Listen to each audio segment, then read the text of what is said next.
How's Yeah. it going, Diligent? How's it going? How are you doing? Just Are you got there? hit yeah, I just got hit slap up here, so I'm doing real good. And I'm surprised you let the title out of the box. I was a little mysterious there for a bit.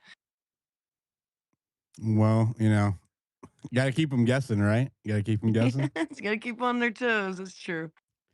So I noticed this week there has just been a whole lot of psychological operations, it seems, running all over the news feed. Right? Just straight up, just straight up bullshit with no evidence to back it up whatsoever. Right? Like this whole Trump yelling at Bibi thing.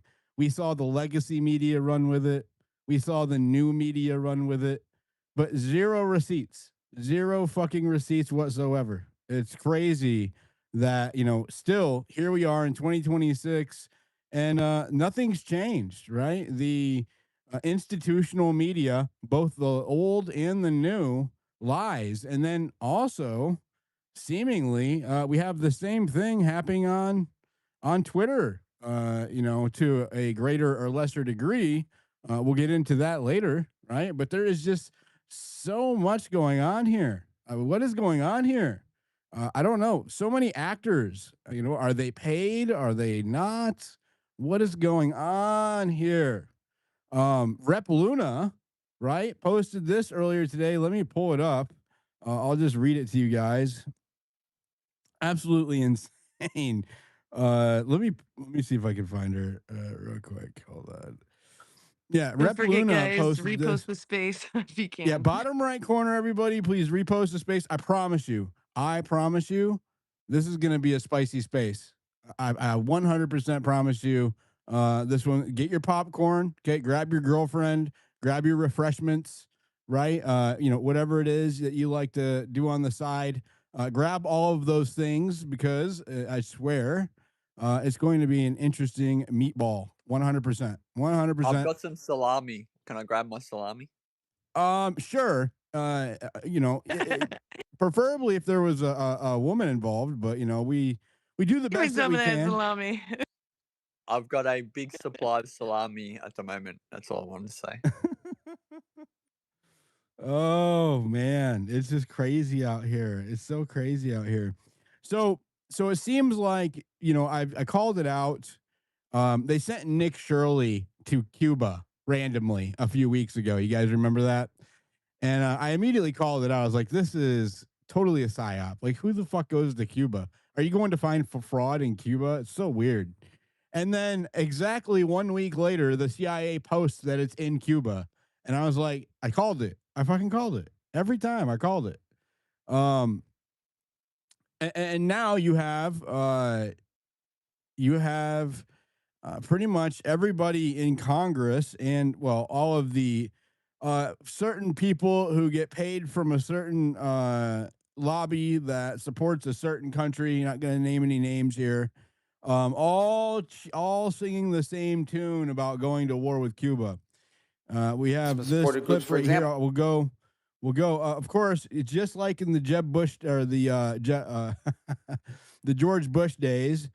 Quote: Cuba has sponsored terrorism. Does that sound familiar to you?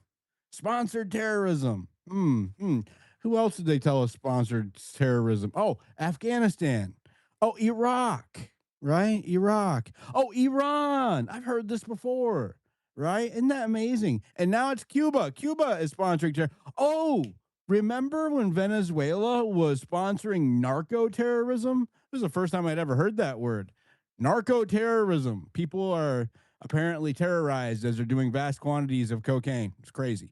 So, anyways, Secretary Rubio saying Cuba has sponsored terrorism. So he goes in front of Congress and he pretty much, he lays out the groundwork of why we should. They're setting up to go to war with Cuba. That's what's happening right now. Now I called this out before, right? All of these countries that we are going to taking to task for whatever reason, are a lot of them communist shitholes? Yes. Okay, that's a given. Venezuela was a communist shithole. Cuba was a communist shithole. Like, I'm not arguing that fact, but these countries have been pretty much dead for years, decades. Cuba has been like a third world country forever because of our embargo, right? Same thing with Iran, right? These countries don't have a lot of resources because the U.S. economic sanctions and policies have restricted their ability to flourish. Now, I'm no fan of communism, so I don't really, it doesn't really break my heart. But now we want to go to war with these countries. And let me just say this: these countries are not on the other side of the world. Okay. These countries are in our backyard, right? So usually the neocon policy affects countries that are on the other side of the world. There's not really a big chance of some kind of ground event occurring as a result of the neocon policy, right? So there's not really, but there is a much higher risk when you start warring with your neighbors. There is a much higher risk of actually having something happen at home, right? I'll just give you an example. There are boats of Cubans that come over here every year, tons of them, right? They have been coming over here for decades. The reason why Miami is packed with Cubans is because they have been riding rafts over to Florida forever, right? Everybody knows this. Well, what happens when you bomb a family of Cubans over in Cuba and their only like two sons remaining are pissed off and want to come over here and wreak havoc, right? That's what happens when you radicalize countries with war. That's what happened with Iraq. That is what happened with ISIS, right? We did that, right? You radicalize these countries by bombing them and you're with your foreign policy, and then it turns into extremism that ends up biting you at home, right? And so I am not a fan of whatever the fuck this is they're doing here, right? This foreign policy, it just seems like this administration is just completely captured by the deep state. It's just completely captured by the warmongering faction within the party, right? And this is not a Democrat Republican thing, right? Democrats and Republicans all stood up unified, right? When it came to wanting to go over to war with Iran, right? They stood up at the State of the Union. The only thing that they all stood up for at once was war with Iran. That's the only time they all stood up together, right? So if you think that this is a partisan issue, I beg to differ. I beg to differ. And so we have Rubio here saying, we need to go to war with Iran, pretty much, right? That's what he's saying, calling them a terrorist group, typical rhetoric. And anybody that we want to destroy, we call it terrorists. And then randomly, Luna, right? Rep Luna puts this completely provable lie out, right? She says, reminder, Charlie Kirk's assassin was affiliated with an extremist group who has ties to the network on Cuba. So what she's saying is this group officially affiliated with the coalition roster? She's using Google's AI, by the way. It's interesting. Directly via the National Network of Cuba members list. The connection, Armed Queers LSC joining the network as part of its broader shift into anti-imperialist and socialist politics following its 2021 departure from the Pink Pistols. Those are some interesting names there. I'm not going to lie. What the hell? Okay, anyways, current status. Although the organization's independent digital presence and social media channels were taken down following the 2025 federal investigation into Charlie Kirk shooting, their official designation as a member branch of the National Network on Cuba remains documented. Okay, there's only one problem with that, which all of that is probably true, right? I'm not saying that it's not. It doesn't tie back to, you'll notice she didn't say Tyler Robinson, right? Tyler Robinson is as far as I know, he is the only suspect in the Charlie Kirk assassination case. Well, government suspect, right? We all have our own suspects in the Charlie Kirk assassination case, right? There's lots of theories on who is the suspect of what there, right? But definitely, I think our government is probably the most suspect, if you ask me. But anyways, when you go back to this, she's basically saying, without saying it, right? She's saying Charlie Kirk's assassinated. So is she saying that Tyler Robinson is associated with Cuba here?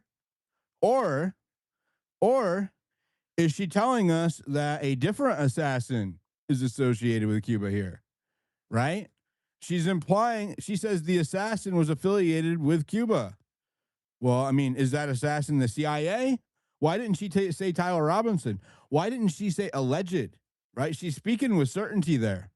Very interesting. Very interesting. It's such a weird tweet, right? It is such a weird tweet because it doesn't really nail down Tyler Robinson. It's alluded to, it's implied that she's talking about Tyler Robinson, right?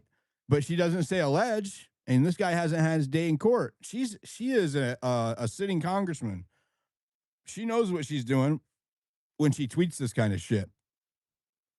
She's not stupid. I don't care how hot she is. She's not dumb, right? I'm not saying that hot people are dumb. I'm just saying she's not dumb. She may come across as airheaded, but she's definitely not. So she knew what she was doing here, and I had Grok check, right? Because we all know who she was talking about. I said, Fed slop, Grok, is there any evidence Tyler Robinson is affiliated with that group? No primary evidence from court documents, charging affidavits, or official statements. The governor, prosecutors, anybody else confirms that Tyler Robinson was a member of Armed Queers SLC or affiliated with the national network of Cuba. His documented motive, recent leftward shift per family. No one actually said that in his family. Text expressing that he had enough of Kirk's hatred and anti-fascist gaming memes on casings. We don't know those are his. The group faces separate FBI scrutiny, but Robinson's case centers on individual action, right? So what is that saying? That is saying either she's telling us that the real assassin, okay, is affiliated with this group, which I think would be very interesting, right? Is she telling us without telling us? I'll take you back down a memory lane. She also said, right, in a podcast a few months ago that Erica Kirk had lost her husband and her kids, right? You guys remember that? She said Erica Kirk lost her husband and her kids during a podcast that it went really viral. A post I did about it went really viral, and she responded and said, "Oh, it was a slip.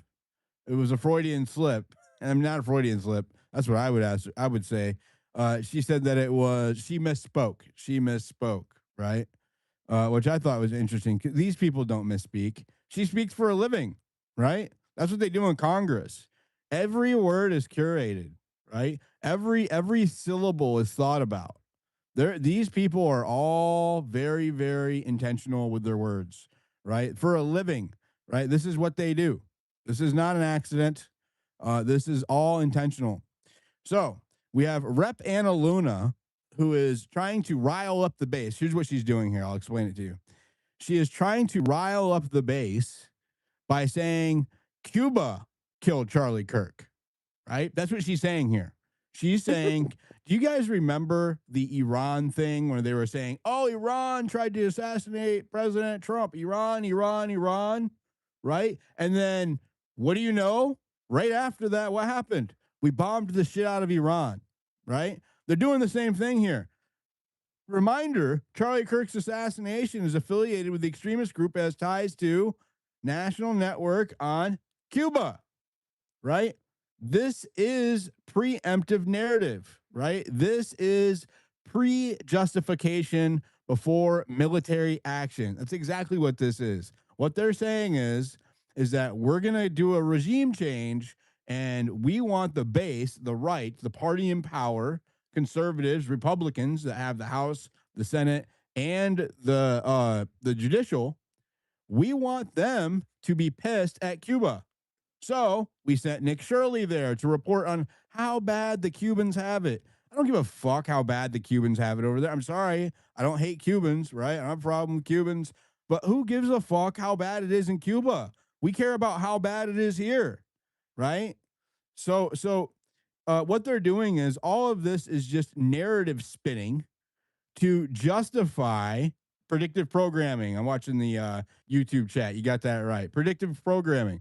All of this is just narrative spinning to justify military action in Cuba next, right? And let me just say this. every time they go to war with a country, expect your dollars to go up. We just bombed Iran again, right? We're on a ceasefire. We talks are going good. You guys, Trump just said this last weekend things are going good with Iran. We're talks. We've almost reached a deal. We just bombed them again, just minutes ago, right? It's not fucking stopping. It's not going to stop. Our apparent masters over in Israel are not going to let us stop. That's what it seems like. All of these countries that we're going after, they all have bad policy with Israel, right? What the hell has Cuba done to us recently that makes them a terrorist? Nothing. But you know what they are against? They're against Zionism. They are against. They're for a two-state solution. They are against a single state of Israel. They call Gaza a genocide. Now, I don't really care about any of that shit personally. Don't have an opinion on it, to be honest with you. But I do have an opinion on it when it affects our politics, right? Us at home here, what we're going through. That's where I have a problem. So, Cuba, right? Venezuela, Iran, Lebanon, Syria, what do they have in common? Well, they all are critical or opposed to Israel, right? And so you saw, and this is going to lead me to my next segment here, right? And then we'll get going, right? But you saw yesterday, right? All of the legacy media, the new show media, right? All of the fake propagandists. Here we go. TPUSA's Andrew Colvett. Look at him here. They're adding this to a tweet that says nothing about swearing at Bibi, but they want you to think that our president is strong. They want you to think that Donald Trump is not beholden to Israel. So what did they do? They ran with a typical fake news story from Axios, of course, because they're always the ones. Quote, per Axios, President Trump just unloaded on Israeli Prime Minister Netanyahu over Israel's escalation in Lebanon in an expletive-laden call on Monday. You're effing crazy. You'd be in prison if it weren't for me. I'm saving your ass. Everybody hates you now. Everybody hates Israel because of this. End quote. Where did that happen? That didn't happen. We know that didn't happen. Where's the receipts? Right? This is fake news. This is bullshit. This is the sloppiest bullshit. See, look at this. The reason this is noteworthy, he's trying to further justify it after he got destroyed in the comments. The reason this is noteworthy is because Caputo is usually pretty facts based, right? So he's basing his assessment on the assessment of another reporter, and they're using this reporter as evidence that it happened, right? So you have him Axios citing this guy, you have Andrew Colvett citing this guy, right? And do you see what happens here? Is that all of the legacy news media, all of these news institutions, they all run the same thing. I bet you if I search this, right? I bet you if I just search a part of this term, we'll see all of the legacy and new media shills posting the exact same thing fucking verbatim, right? Let's see. Look at that. There's Fox News posting it. When I say 6 million views, Andrew Colvett posting it, Anonymous posting it, the Spectator Index. Look, it's verbatim. Look, they even sent out the same fucking stars to censor out fucking, right? This is how the Mockingbird media works, right? This is the fake news machine, right? I'm highlighting it for you. Know that you are being manipulated, right? See the psyop. This is the psyop, right? Let me see here. Oops. So, I mean, I went through and I saw I saw this yesterday. I was like, this is insane. You have the left, you think that there's a left wing media. They say, oh, the legacy media, the fake news, the left wing media, blah, blah, blah. Right? There is no difference.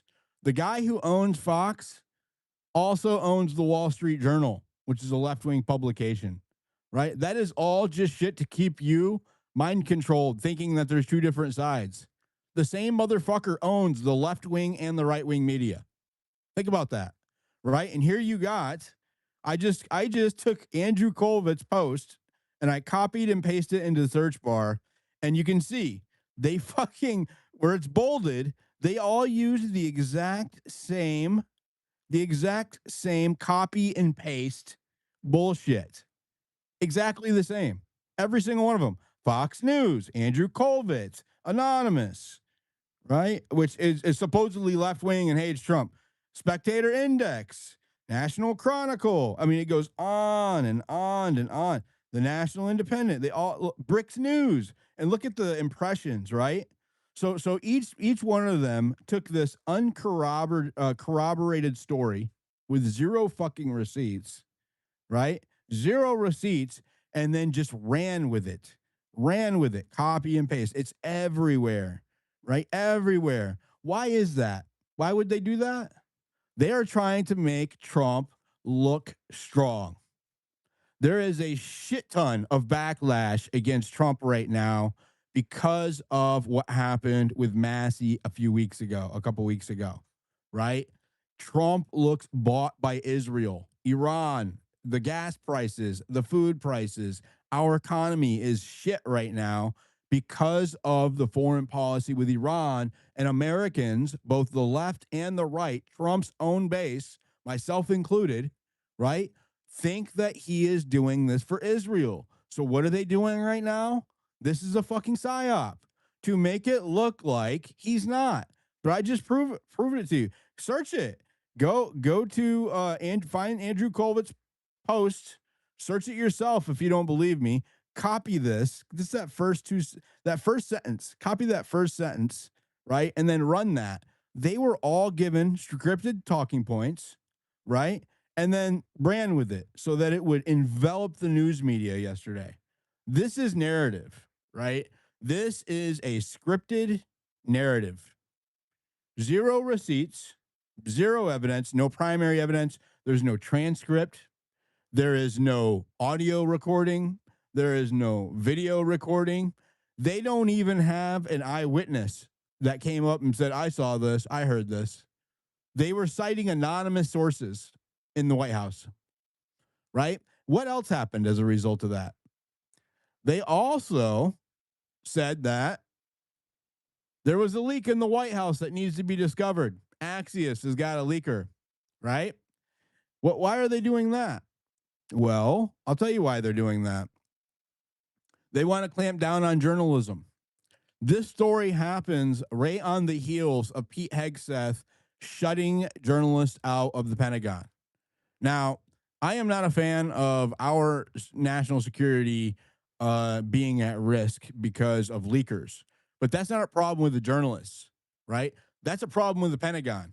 If you can't keep your fucking people from leaking, you are the problem, right? The American citizens own this country. We are sovereign citizens. We rule this country. You don't rule this country. We rule this country through our votes, right? And so if you have a leak in the Pentagon, it is not the journalist's fault. It is your fault. Get your shit in order, right? Tighten up your ship. But they are trying to blame journalists for this, right? And this is part of the psyop. So I saw immediately after this, who's leaking in the White House? Who's leaking in the White House? Well, what evidence is there that there was a leak in the White House? You can see these are all just a copy pasted quote, right? With no primary evidence. I had Grok fact check it yesterday, right? And let me see. I think I played a clip of Trump. Let me get my sound thing going on here. Miss Mercy, go ahead while I do this. Go ahead. Hey guys, happy Tuesday. So yeah, these psyops, yeah, these are all nothing burgers in my book because first of all, I'm as you were saying, we all know the whole Tyler Robinson situation. There is no way. I don't. foresee us ever being able to you know connect Tyler Robinson with Cuba. So, and then I don't know if you remember a couple of months ago or maybe a year or two ago, there was a list that was going around of all these countries that um, Israel had some kind of issues with. Cuba, Iran, Venezuela, they were all on that list. So they're finding anything to make us go into war with these countries for their benefit. That's number one. Number two, we just recently, I don't know if you heard, but there is now our military and the Israeli military are going to be combined. So that's also a situation right now. Um, but honestly, I just feel like they're tugging at our heartstrings at every turn, just to get an emotional response out of us, just so we can go crazy and say, "Oh, we're gonna attack this country," when 9 times out of 10 the call is coming from inside the house. And yeah, so they are trying their best. They're sending out all of their representatives, with Representative Anna Luna. They are sending her out to do their bidding, and it's a lot, especially tonight. Like, we're bombing. The Middle East is on fire right now. So yeah, it's just a lot going on. But these psyops are just to get an emotional reaction out of us so that we say, yes, let's go and attack this country and let's go and attack this person when they had nothing to do with the situation to begin with. But I'll land my plane here. Use your spirit of discernment, everyone. When something comes out, pray on it just to see if what is being told to you is really what it is, because that's the only thing that can help us right now. That's prayer and discernment. Anyways, have a wonderful evening, everyone, and enjoy your your night. And let's go Knicks. Thank you. All right, let's do a little bit of music to set the pace, and then we will continue.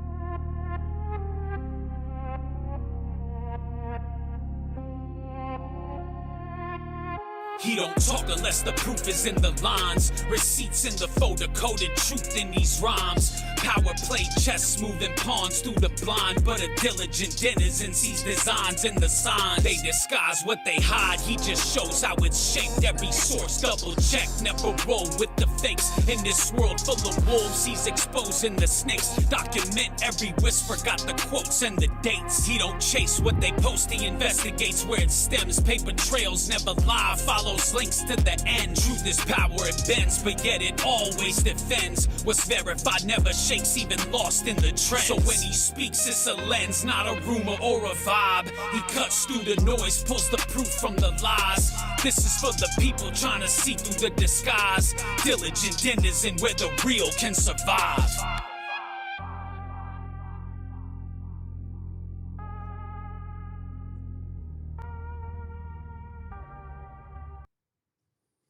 All right. Oh, fuck. We lost Coyote. Damn. Damn it. I wanted to have Sarah, if you get a chance, I would love to hear your thoughts on Luna. Now, a whole bunch of people were commenting stuff on Rep Luna when I was, and I have to say, Luna, maybe I'm biased because she's so pretty, right? Luna's always been one of my favorite congresswomen, right?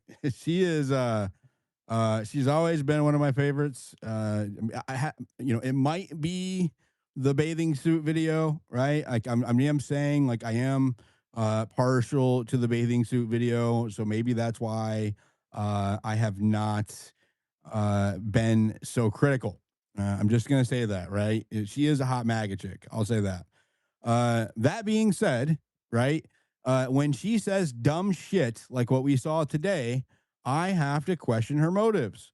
right? And it seems like she is just another deep state shill, like another Congress, controlled asset in our Congress, right? That is a neocon agenda, right? This is somebody who is, I don't know, man. These people have pretended to be America first for a long time. And then every day, it seems like more and more, they are pulling their masks off to show you that they do not care about America first.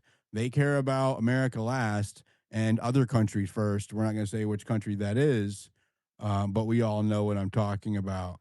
So, um, Coyote, you keep dropping, bro. I don't know what's going on with you. I keep bottom right corner, everybody. Please repost a space. Carol, you were just requesting. Did you want to add something? I just wanted to say thanks for letting me up here. And yeah, Anna Paulina Luna, she's really gorgeous. But I'm just here to listen to you get started and not quite ready to add anything yet. Thank you for bringing me up. Yep, no problem. Sarah, you saw my post about Luna, and Luna was like a big part of the UFO thing, right? UFO disclosure, quote unquote disclosure. Um, what did you think about her spin on the Tyler Robinson or the Charlie Kirk assassination, and just pretty much perpetuating the Fed slop narrative? What do you think about that, Sarah? Hey, Diligent. Thanks Hey, for having me. I hope you can hear me. I'm in my car. you sound Um, great. thanks. Have we've been dealing with, like, I have to say, Burleson, Burchett, and Luna in the UFO community because we have whistleblowers that have been coming out since 2021. And when I saw your post, it just like okay, so for me, like I said, we have whistleblowers that have been coming out since 2021. They've been in skiffs, they've been behind closed doors, they've shown them where to go, who to talk to, they've listed names. They've had this for 5 years. Lou Elizondo just put out a movie, Age of Disclosure, showing that this is a major threat, apparently, that something is threatening us regarding this, right? No movement, none whatsoever. Um, they've had bills. Last year, there was the whistleblower protection bill, not passed.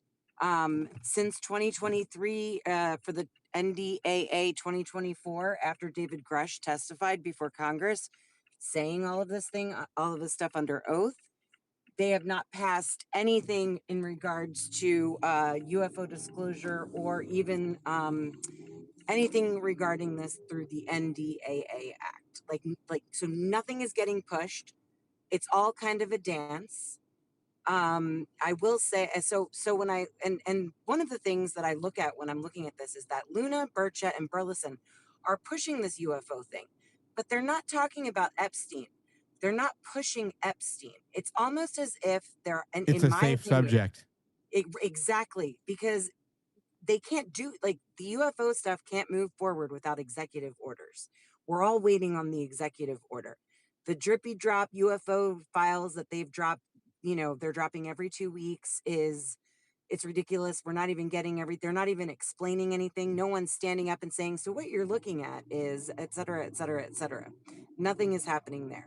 So when I look at this, it's like, I just think that Luna and I mean, I would say Burleson, he's doing some things. He's got David Grush on his team as one of his staffers, but I feel like it's a dance. I feel like if they really wanted to do something, they would push things through. Like, look at Massey.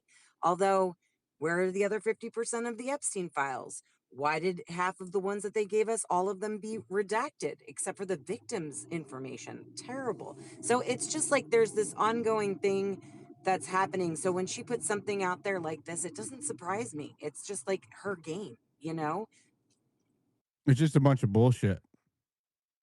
It is just a bunch of bullshit. And what I'm talking about is, I'll give you this example. Matthew Sullivan was a whistleblower. He was supposed to come forward in May, June of 2024.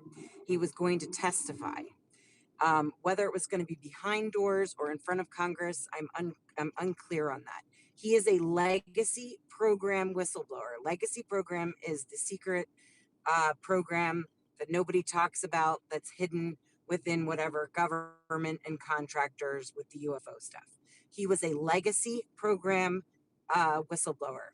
He was supposed to testify 2 weeks before he was supposed to testify. He died of an apparent overdose of medications that are like, there's a list of them.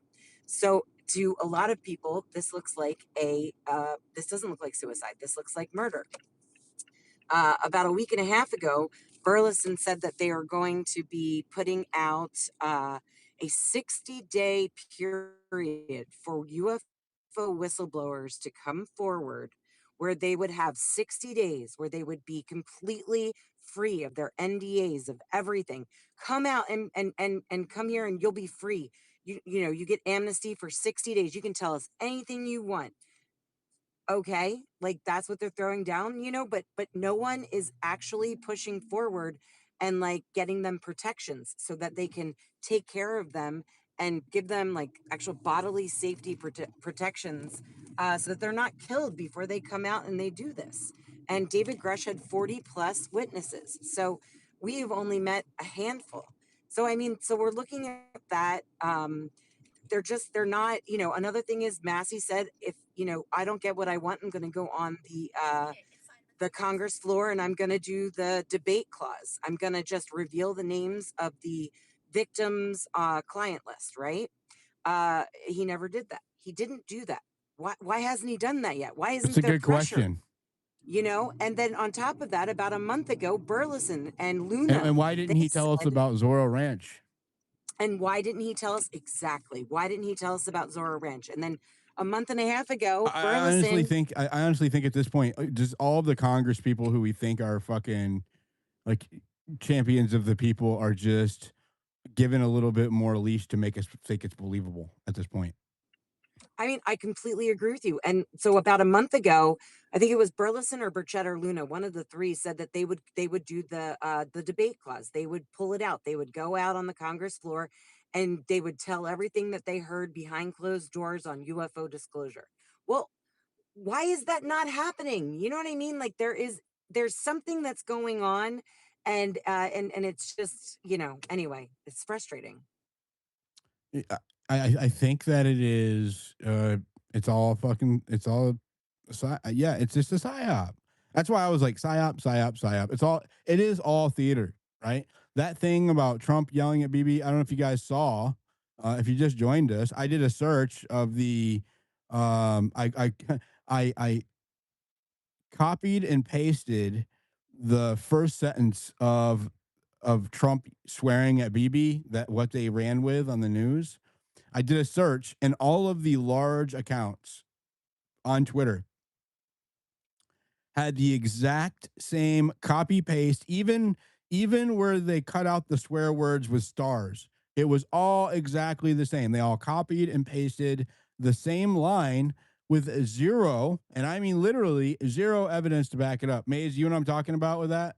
Where they're saying that Trump was yelling at Bibi and swearing at him and saying he'd be in prison if it wasn't for him. I heard about that. Damn, girl. Ooh, Oh shit. my All right, never goodness, mind. what happened? Mute back up. Maze? Oh my God. Good grief.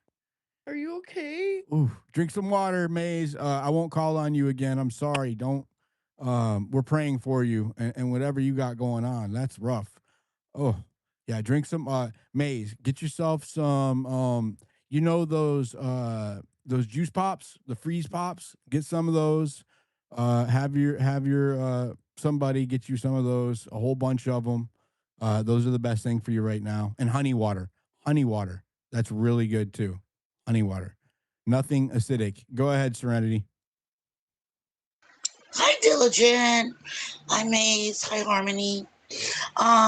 Really quick about the Epstein files. I'm going to put in the purple pill. Today they had in Congress, they were talking with Todd Blanche, right?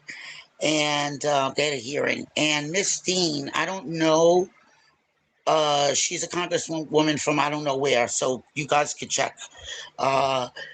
And she went off about the Epstein files. And she's like, when are we getting the additional 3 million items from the Epstein file. So, I mean, she wouldn't let up, and the Republicans were trying to shut her down and everything because she was going there, you know. So I'll put that in the purple pill. Also, can anyone tell me why the House is putting like in some kind of legislation? You guys probably know this before me. I'm probably the last to know. But in legislation to start integrating the Israeli army with our army. Does anybody know what that is all about? It is a proposed piece of legislation. I don't think that it is active. No, it's not active yet, but I'm just saying, like, Yeah, I mean, how people did that propose all happen? kinds of stupid shit in legislation, right? Like, it's definitely something we should watch out for. Maze can't talk, but I'm not telling It's people you fucked shouldn't up. be. I'm gonna drink Oh some no, tea. I hope you're okay, I need you Maze. to do something before you talk. I can't let you. Can't. I Some can't. honey, I don't know, Yeah. Oof. warm I can water. speak a little on it, Diligent, if you want me All right. to. Go ahead. All right, what it is, it's in the part of it is in the NDAA, and it isn't their army and our army merging. Okay, that's not Okay, really accurate. What it okay. is shared intelligence. It's like Israel is not part of the Five Eyes, so what it's essentially doing is bringing them in as part of a partnership with U.S. intelligence and technology. Okay, I don't know how that's shared in It's shit we funding. I already don't do. know. They're just making it official and giving it Okay, money. thank you. Yes, they're making it official, but it's not an actual merging of the military Okay. complex. Okay, See, that's so why I was asking you anyway, guys because I know you yeah, guys would know it's before. it's more of a, like I said, a shared intelligence, shared technology, with all the technology being developed by both sides. And so Right. as far as I understand it, that's what it is. I appreciate that so much, Miss Lou. Grok, what's Thank you, I want the Diligent. Grok, I want the specifics on the bill of the United States allegedly merging its military with Israel in the new NDA.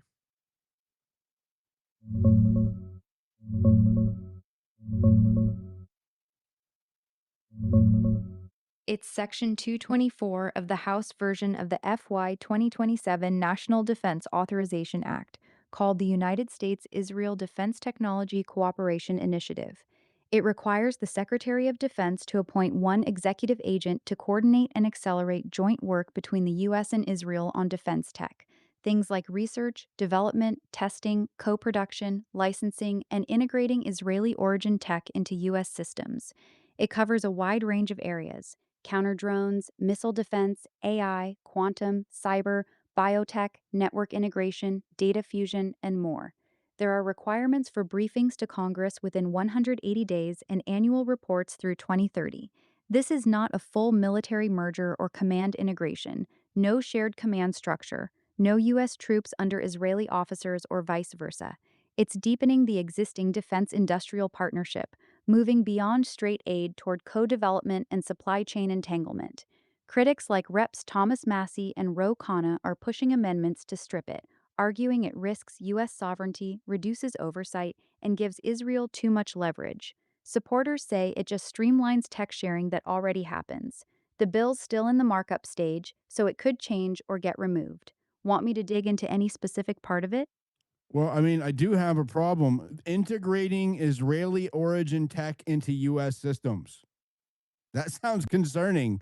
If they have a problem with us, right, or if we don't, if we have a problem with them.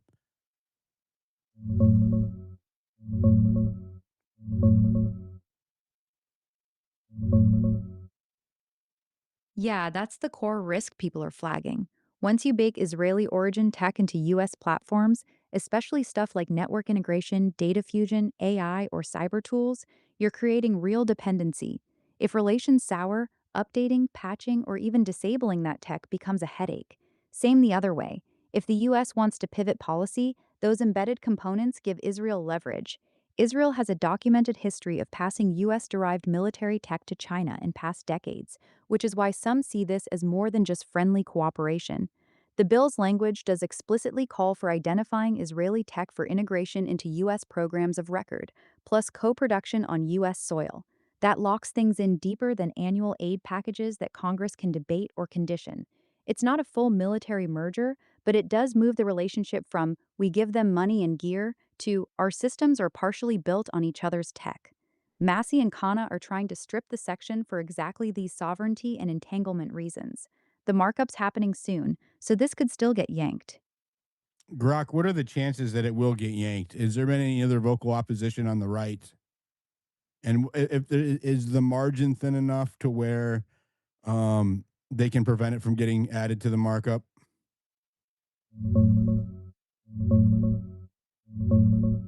Low chance it'll get yanked in committee.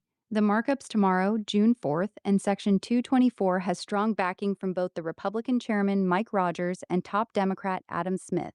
It's bipartisan establishment stuff, backed by AIPAC. Khan's offering the amendment to strip it there, but the committee's heavily pro-Israel, so it'll likely fail. On the floor, Massey says he'll offer an amendment if it survives committee. That's where there's more room to fight, but NDAA amendments on Israel rarely win. Vocal opposition on the right is pretty thin. It's basically Massey carrying it. He's been the main consistent voice against unconditional Israel support for years. Most other Republicans are either supportive or quiet. One guy, Derek Van Orden, already hit Massey with the anti-Semitism card for speaking out. No big wave of America First Republicans piling on publicly. The margin. They call you an anti-Semite if you're not good with incorporating another country's software into your defense systems and your intelligence systems and all the other shit she listed. I mean, it was crazy. Network integration, data fusion, artificial intelligence, cyber tools, uh, uh, development, testing, production, licensing, Israeli origin tech into our systems, counter drones, missile defense, AI, quantum, cyber, biotech, network integration, data fusion, and more. Right? If you have a problem with that, they call you an anti-Semite. That's a problem. That's a problem, and it's a problem that we don't have enough people in our Congress on either side. Did you guys hear that? To keep us sovereign, right? I have to admit it. I mean, every day looks like it looks like we're captured at the highest levels. That's what it looks like. Not gonna lie. This whole thing, people were commenting this when I made the post because I had a kind of viral post on this go out yesterday. Damn, I want to mark it. All right. I had a kind of viral post on this go out yesterday, and I was calling out Trump, that this story was fake news, right? And I said, I'm calling out the Trump Netanyahu leaked phone call as cap, right? For you guys don't know, cap means bullshit. This is a PR propaganda move to make Trump look more independent of Israel, while also creating the illusion of a leak to clamp down harder on journalists. But not only that, I also think it's about that bill. I think people were right. That's interesting. All right. Go ahead, Coyote. What's up? Bro, I'm sure you know a little bit of it. Nobody would believe if you say any different or whatever, but the victim stance on one account is just, it's the craziest thing in the world. I'm not going to dog it, but that's got to be talked You about. get accounts attacking you, and then if you respond, you're an attack. You're a horrible person. By your own people that you've known for years. And it's weird pushback, like even like to not believe it. Anything they could do to not believe whatever you're saying, the person that you've known for a long time is true. And when you go on the timeline, it's rather odd when you see something of just like less than 30 days than you actually known it. There's like a little skip in the middle. Pretty very savvy with the like the intelligence or whatever AI. Because as you can see from my page. Anyway, it's pretty weird, bro. And it's very weird how I think it's a problem, honestly, with people. They're not able to understand. We don't remember what it's like. Oh, I knew this guy a lot longer than that guy. Like just basic, basic stuff, bro. That you would think that would be common sense whenever we'd have these things. But no, they'd rather attack you diligent. You're wrong for that diligent. He's probably not wrong if he's saying that, honestly. And they're probably foreign. He may be called an anti-Semite at the end of the day for doing it, but they'll still go on over there listening to this, which I think it's a dangerous person right there. Honestly, man, I think there's some stuff on this account. A lot of people that we thought were something and well, what I'm noticing, I was getting DMs, and I won't open them here, but I was getting DMs from one of these accounts that were attacking me in spaces yesterday. I don't know, I posted this yesterday. So I've been doing spaces for 4 years. One of the biggest takeaways when you see botting in spaces, I'll tell everybody so you guys know, right? When there is a majority of listeners down in the anonymous and not in the visible part where you can slide up and down and see the profiles, okay? That's usually botted. Now, are all of those anonymous listeners, are they all bots? No. There's usually the majority bots, and then there's the actual real anonymous listeners. So I've noticed that this, well, somebody else sent it to me actually. Shout out to you. Thank you. Um, I've noticed that these people, let me go back to it here, are botting the spaces that are attacking me. It's crazy to make them seem more legitimate. And let me show you one of the biggest indicators after a space. So this is the post, right? Well, you guys can go look at mine, right? Like if you go to my profile, let me see if I can pull it up. I don't want to do that right now. Well, actually, I can. Right? Okay, there you go. So you'll see this looks organic. You have 300 listening. You have 1,800 views. Right? We've been going for 51 minutes. This is typical. You usually have like a fraction of a. I'm just showing you how the psyops work today. That's what we're doing here. Right? So I'm going to show you how all of these different psyops work. I showed you the Trump Bibi psyop, right? I showed you how they were all using the same copy paste. Fox News, TPUSA, Andrew Kolvitz, even the media, the new media on the right, right? And then you had Rep Luna lying about well, saying that Charlie Kirk's assassin is linked to Cuba somehow, right? As they're wanting to go to war with Cuba, right? This is all part of the psyop shit. So you'll see MySpace right here. You have 1,800 views, 322 in the space, right? So what happens is at the end of this space, and maybe I can even just show you. We'll show you an old space so you can see how they work. Oops, let's go back. Oh, this worked.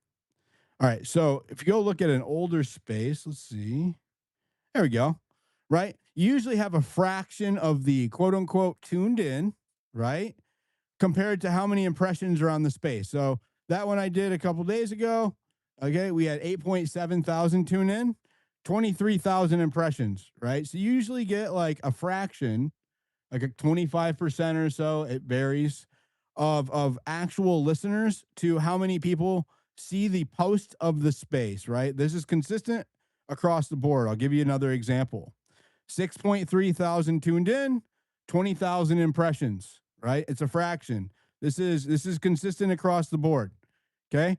15.8 thousand tuned in, 32,000 impressions, right? I've done myself, right? I have hosted over 12, I think it's 1,200 spaces. This is consistent across the board, right? This metric. Okay, I'll give you another example.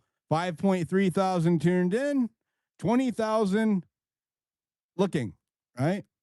So I've just showed you what 4 or 5 spaces. That's the case. So always a smaller percentage of what tuned in to how many people actually saw the post of the space, the impressions that it got. So this space that was attacking me for fucking 9 hours yesterday, and these guys are hosting spaces about me every day, all day, right? Is getting botted to make it higher in the feed and look more credible. So there it is. I just say so 16,000 tuned in, less than half, or I'm sorry, half actually saw the space. So it was botted. This is a botted space attacking me for having a meme coin sponsor, right?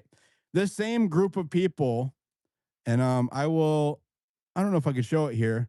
I have their group chats going back from all this year, right? A group of, I think it's maybe 70 people, 50, 70 people. I didn't count. But I have all of their group chats on a screen recording. They're fucking stupid. But it is, they have obsessively followed everything that I do. All of the people who are on my stages, all of my co-hosts, right?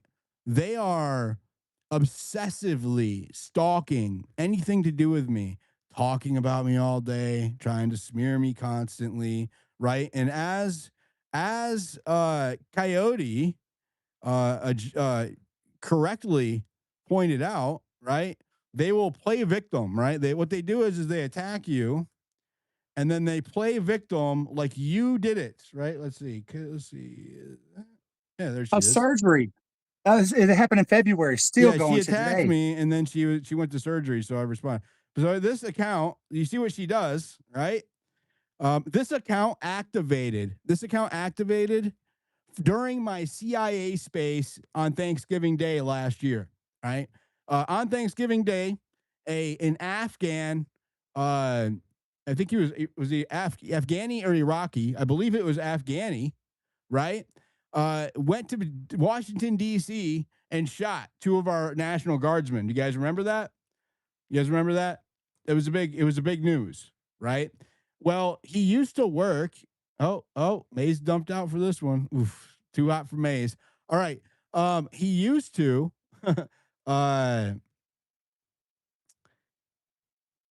he worked with the CIA, right? Unit 8200, I believe, right? And so this guy worked for the CIA. And so the Biden administration and then the Trump administration gave him a pass here because when they work with us overseas, right, and then we left, so there's no protection for them. We gave them amnesty. We gave them permission to be here because since they worked for the enemy and we're not in control of that country anymore, they had to leave. So we gave them a place to go. Well, that is one of the guys who shot two of our National Guardsmen. Well, I hosted a space, right, that had CIA in the title. Well, this account activated, right? And this account activated, and well, let me see. Okay, cool. All right, this account activated in 2022, but she didn't verify until 2025, right when I was doing my peak CIA coverage for Epstein. Imagine that. Imagine that. Isn't that weird? So I had Grok search, and I'll do it again, right? Actually, I'll do it live for this space on her own profile, Grok. Okay. Did this account, she acts like she says she's a survivor champion and an Epstein champion. Did this account ever mention, and anybody can do this, ever mention this account? I'll show you, this account posts about me just about every day, all day long. Did this account ever mention Epstein before, let's just say November? That's the first time she interacted with me. November 2025. So I'm actually giving her some leeway there. Okay. Did this account ever mention Epstein 2025? Let's see what it says. Oh, I spelled November wrong. That's okay. It's a typo. It worked. See what it says. I'm just showing you something here. I'm not going to not call it out, right? They've been hosting spaces about me for months, and I am going to expose the Psyop. No, I have searched all of Kazoo Catherine's posts using X advanced search for any mention of Jeffrey Epstein before November 1st, 2025. That was the first time she ever engaged. She was dormant, right? She activated her account in July when I was getting attacked literally by CIA, right? Like I was getting threatened by them. And so when that happened, she verified her account, even though it was created in 2022. You guys see it. So did this account ever mention Epstein before 2025? I have searched using advanced search. This account never mentioned Epstein. Wow. That's crazy. What? I thought she was a survivor advocate. Thought she was an Epstein champion. That's weird. That's weird, right? Let's when was this account first post or reply? And what was it? What's going on here?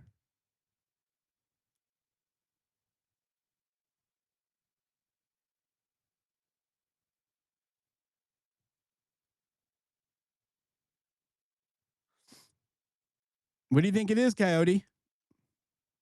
I mean, and this is the thing: the use of AI, the shape, and everything. Look, Kazoo Catherine's earliest visible post is on November 27th, 2025. Well, do Born you know what? opposition. Do you know what? Do you know what she's talking about? You know what she's responding to?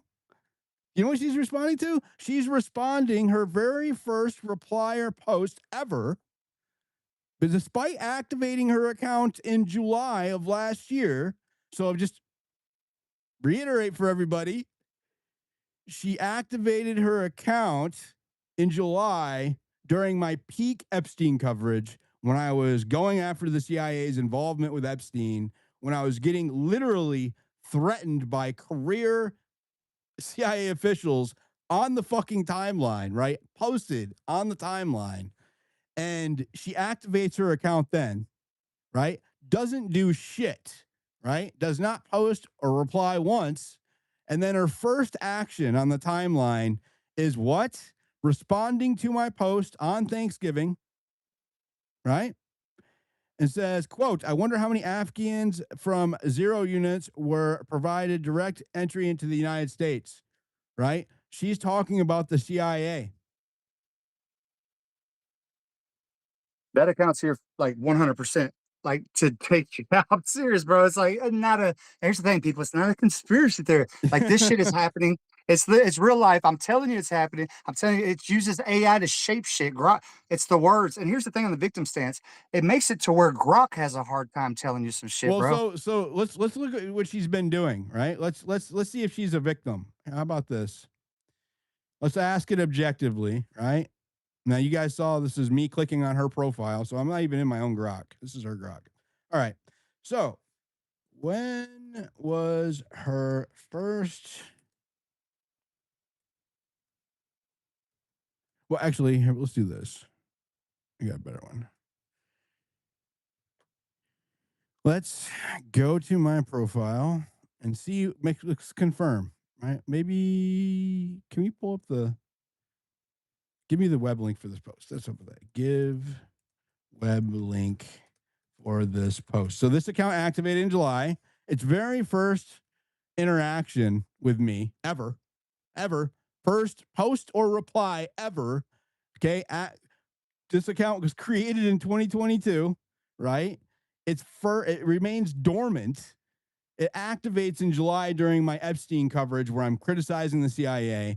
And the very first post or action from this account ever, earliest visible post, right? And anybody can go to her timeline and scroll down forever if you want. This first post from this thing was on my CIA post. Let's give me a web link for this post. How about that? Yeah, I know that you guys don't like that I'm doing this, but I need to show you how these operations work, right? You need to see how these operations work because this is happening not just with me, right? This happens anytime somebody is out over the target, right? Anytime that you're saying something that the system does not want you to say, this happens and you need to be able to identify it. You need to be able to ask questions, right? See where this thing originated from. Who are you? Where did you come from? Right? Do their actions match up with their words, right? Do their actions align with their words? You know, if they say that they are Epstein champions and survivors advocates or whatever, well, do they have a history of showing that? I can tell you the first time that I talked about Epstein on Twitter was towards the end of 2023, right? And I was just like a year into the game. I'd only been doing spaces for like 6 months, but this is on the timeline. You can verify this. I've been covering Epstein for years before Trump was in office, while Biden was in office, and now, right? You can verify that the actions align with the words, right? And so we need to make sure we need to make sure that people are telling us are who they say they are, who they present themselves out to be. That's what I kept hearing. People kept sending me fucking clips of this base. Oh, there we go. How about that? Oh shit! Details not available. Why is that? Damn. Well, that's weird. The link won't populate. What Yeah, happened? What's that? So what happened? Why didn't it load? I don't know. That's weird. Why don't my That's really Ruh-roh. weird. Why did it load? I did see America. You were gonna say something. Go ahead.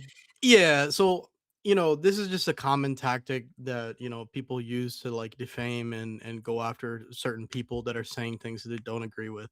Ever since we started sponsoring, we've also been in the crossfire by this account multiple times. They've been nonstop, harassing us and all the people associated with us as well. And the bottom line is, if you actually do some research, like Diligent is saying, it's very obvious. All of her posts are very lengthy posts. They're not split up. It looks like she's just typing a prompt into Grok, and you can easily tell that most of the things that she is saying look like they're generated with a prompt. And if you are familiar with using AI or have ever used Grok in your life, let alone any other AI software, it's really easy to tell when someone is just typing in a prompt, copying, and then pasting something, because there's a lot of things that the AI will do that normal people won't do. And that's just something that I've noticed as well with that account. Hey, on that end right there, I just put something in the and bro, I mean, I got to go check that out after. I didn't do that. And you go see it's not bad or whatever. Just go look. It moved my stuff around. This account is more. I'm telling you, bro. Like it's the shaping, and it seems kind of like oh, it's just a victim stand. No, that thing just came over here calculated style to do this different kind of victim style. I don't even know what this is, and and I think I just pissed it off because it didn't really want to mess with me because I don't stop or whatever. But it's here for you, bro, undoubtedly, because all last night. But the thing is, you cannot like get lax on this whatever it's doing with the AI, bro. It knows what it's doing. It makes Grok because I Why you constantly keep all saying day. it? Why you keep calling her it? I don't know what it is, bro. It's like that's Bro. not whatever. And I called it. I mean, I knew something was up, but not like that, Fuck it. man. Like, Bro, it's Funny. crazy. This will make you go crazy right here. Definitely a collective of some sort. I told you to quit engaging with that account. Wow, my space Man. is gone, bro. Where's my space at? Damn. Okay, I'll have to go back and find it. The space it's the one after this one, but it's not in my highlights. But anyways, my point is, right, people, is that this account with working with a bunch of other accounts, the ones that are hosting spaces about me every day, I get DMs. They're hosting a space about you. They're talking about you. They're talking shit about you in here every day. It's all day long, every day. I just quit. I don't listen to the spaces. I listened to one, I think, and then I stopped months ago. This has been happening since February. But this account, the one that I just showed you, right?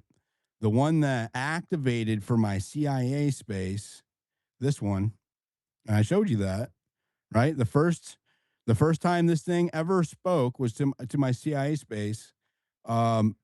Even though it was created in 2022, it's never mentioned Epstein before it spoke with me, not once. And if you look, let's search her profile for Diligent. Let's see what it says.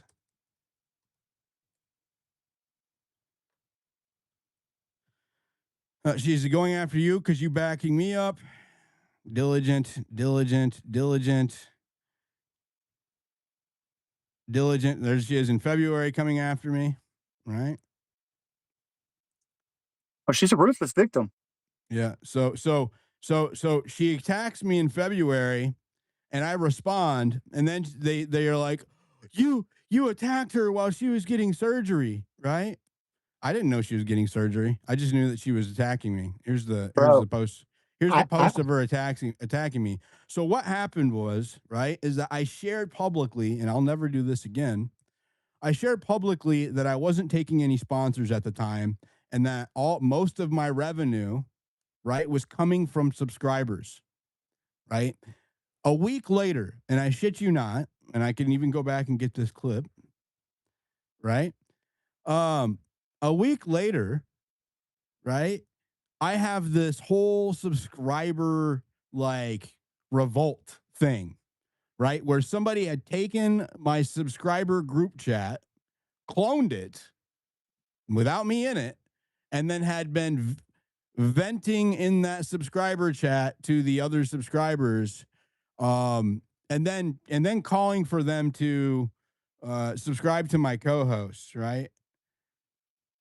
So here she is. So anyways, my point is right, they have, here she goes again, like February 27th. She puts this post out. This is when I responded to her, right? I have heard from 3 people in Diligent Denizens trusted network. Okay, anybody who knows me, I don't have no trusted network. I don't trust any of y'all. He's plotting an accidental dox on Friday during my surgery to quote unquote prove that it's fake. I'm actually having a major surgery and will be hospitalized during the recovery. I also have 2 daughters at my home. If this is a game, count me out. Hope this doesn't stoop this low. Now, that's utterly bullshit. Never happened. Wasn't going to happen. I don't know shit about her, right? Again, this account activated when I was hosting about the CIA, right? And so I was gonna say I had that same thing today. It just posted that today, like I was there, like I was you. And Grok even prompts it's to it. because the tactic is the same, right? Is like you can see she attacked me right here. Oh, that's a different attack. Let's see. Let's go. Which one is it? February 23rd. There it is. February 23rd, she attacks me, right? Calls me for simping out for another co-host that I had. I chose not to co-host with one of my co-hosts anymore. It's neither here nor there. But so she starts this thread, right? And she starts posting about me in the 3rd week of February, nonstop, non-fucking stop, right? I waited 3 days and respond to her. There it is, right? She's clipping my spaces, right? What else is she doing? Right? Threads. And so here she is in May. She's doing it again. But then, right, I respond to her. She's saying I'm attacked her, right? See, he then had his network attack me the entire weekend. I was hospitalized in recovery. Right? This is classic victimhood, what Coyote's talking about, where I smear somebody, I attack them, but because I'm a veteran, because I am allegedly, right? Allegedly a veteran, allegedly a SA survivor, even though she's never posted about Epstein once before she met me. Not once. Not once. Not a reply, nothing about Epstein, nothing about trafficking, nothing about survivors, nothing. Just nothing. Came out of the woodwork in my CIA space.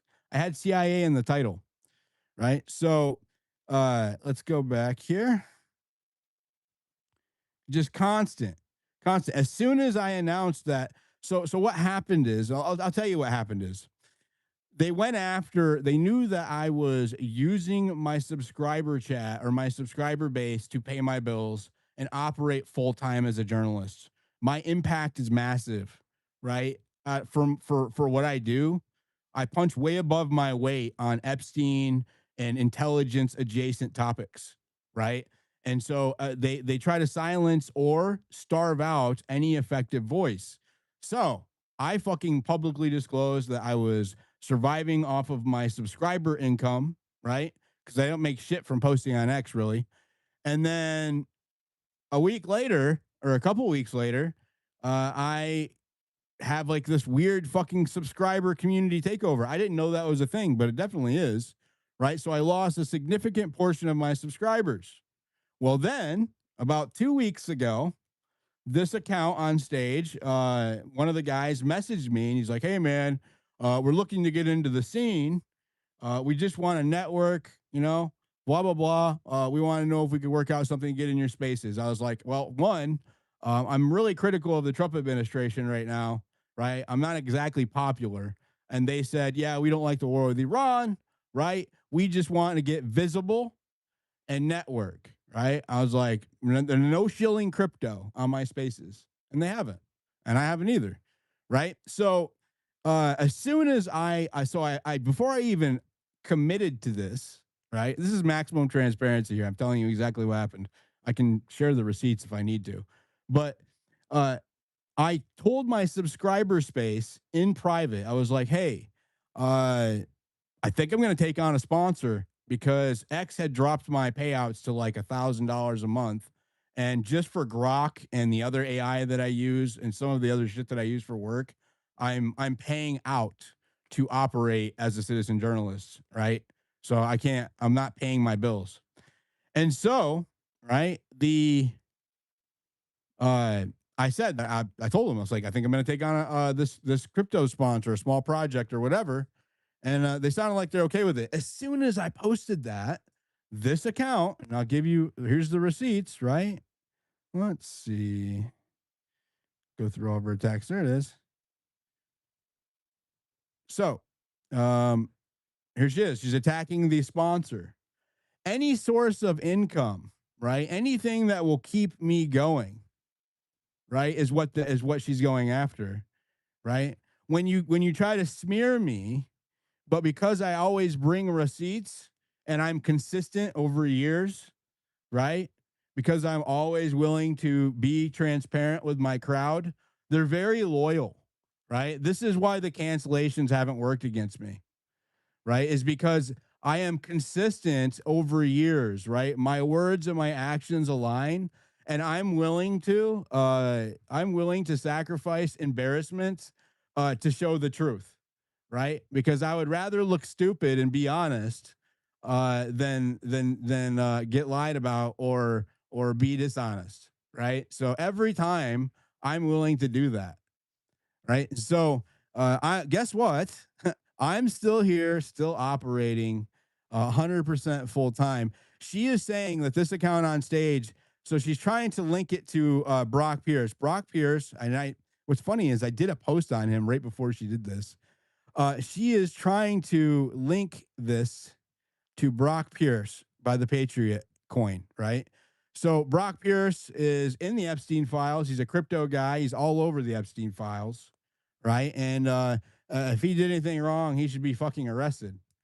And so they're saying that this account posted Patriot once, which Brock Pierce like endorsed or promoted at one point or time. And so therefore, because this account posted Patriot once, it ties this account on stage with Brock Pierce somehow. Okay. That's just bullshit, right? This account is cheering on another fucking meme coin in the MAGA crypto sphere, right? It's not Politify is not a big sphere, but Brock Pierce has shit to do with this coin, right? And I asked them, and when I looked into it, he doesn't. He did have something to do with Patriot. He doesn't have anything to do with this coin. But they want to, right, isolate me to my audience. I'm going to show you the tactic, right? They want to discredit me to my audience any way possible. And I just showed you it's been going on since February, right? Right there. Every day. June 1st, February 23. Every post I made about Diligent Denizen is 100% mine. I own them fully. No one else wrote them or influenced them. Right? So this has been going on for me anyways, going on 4 months.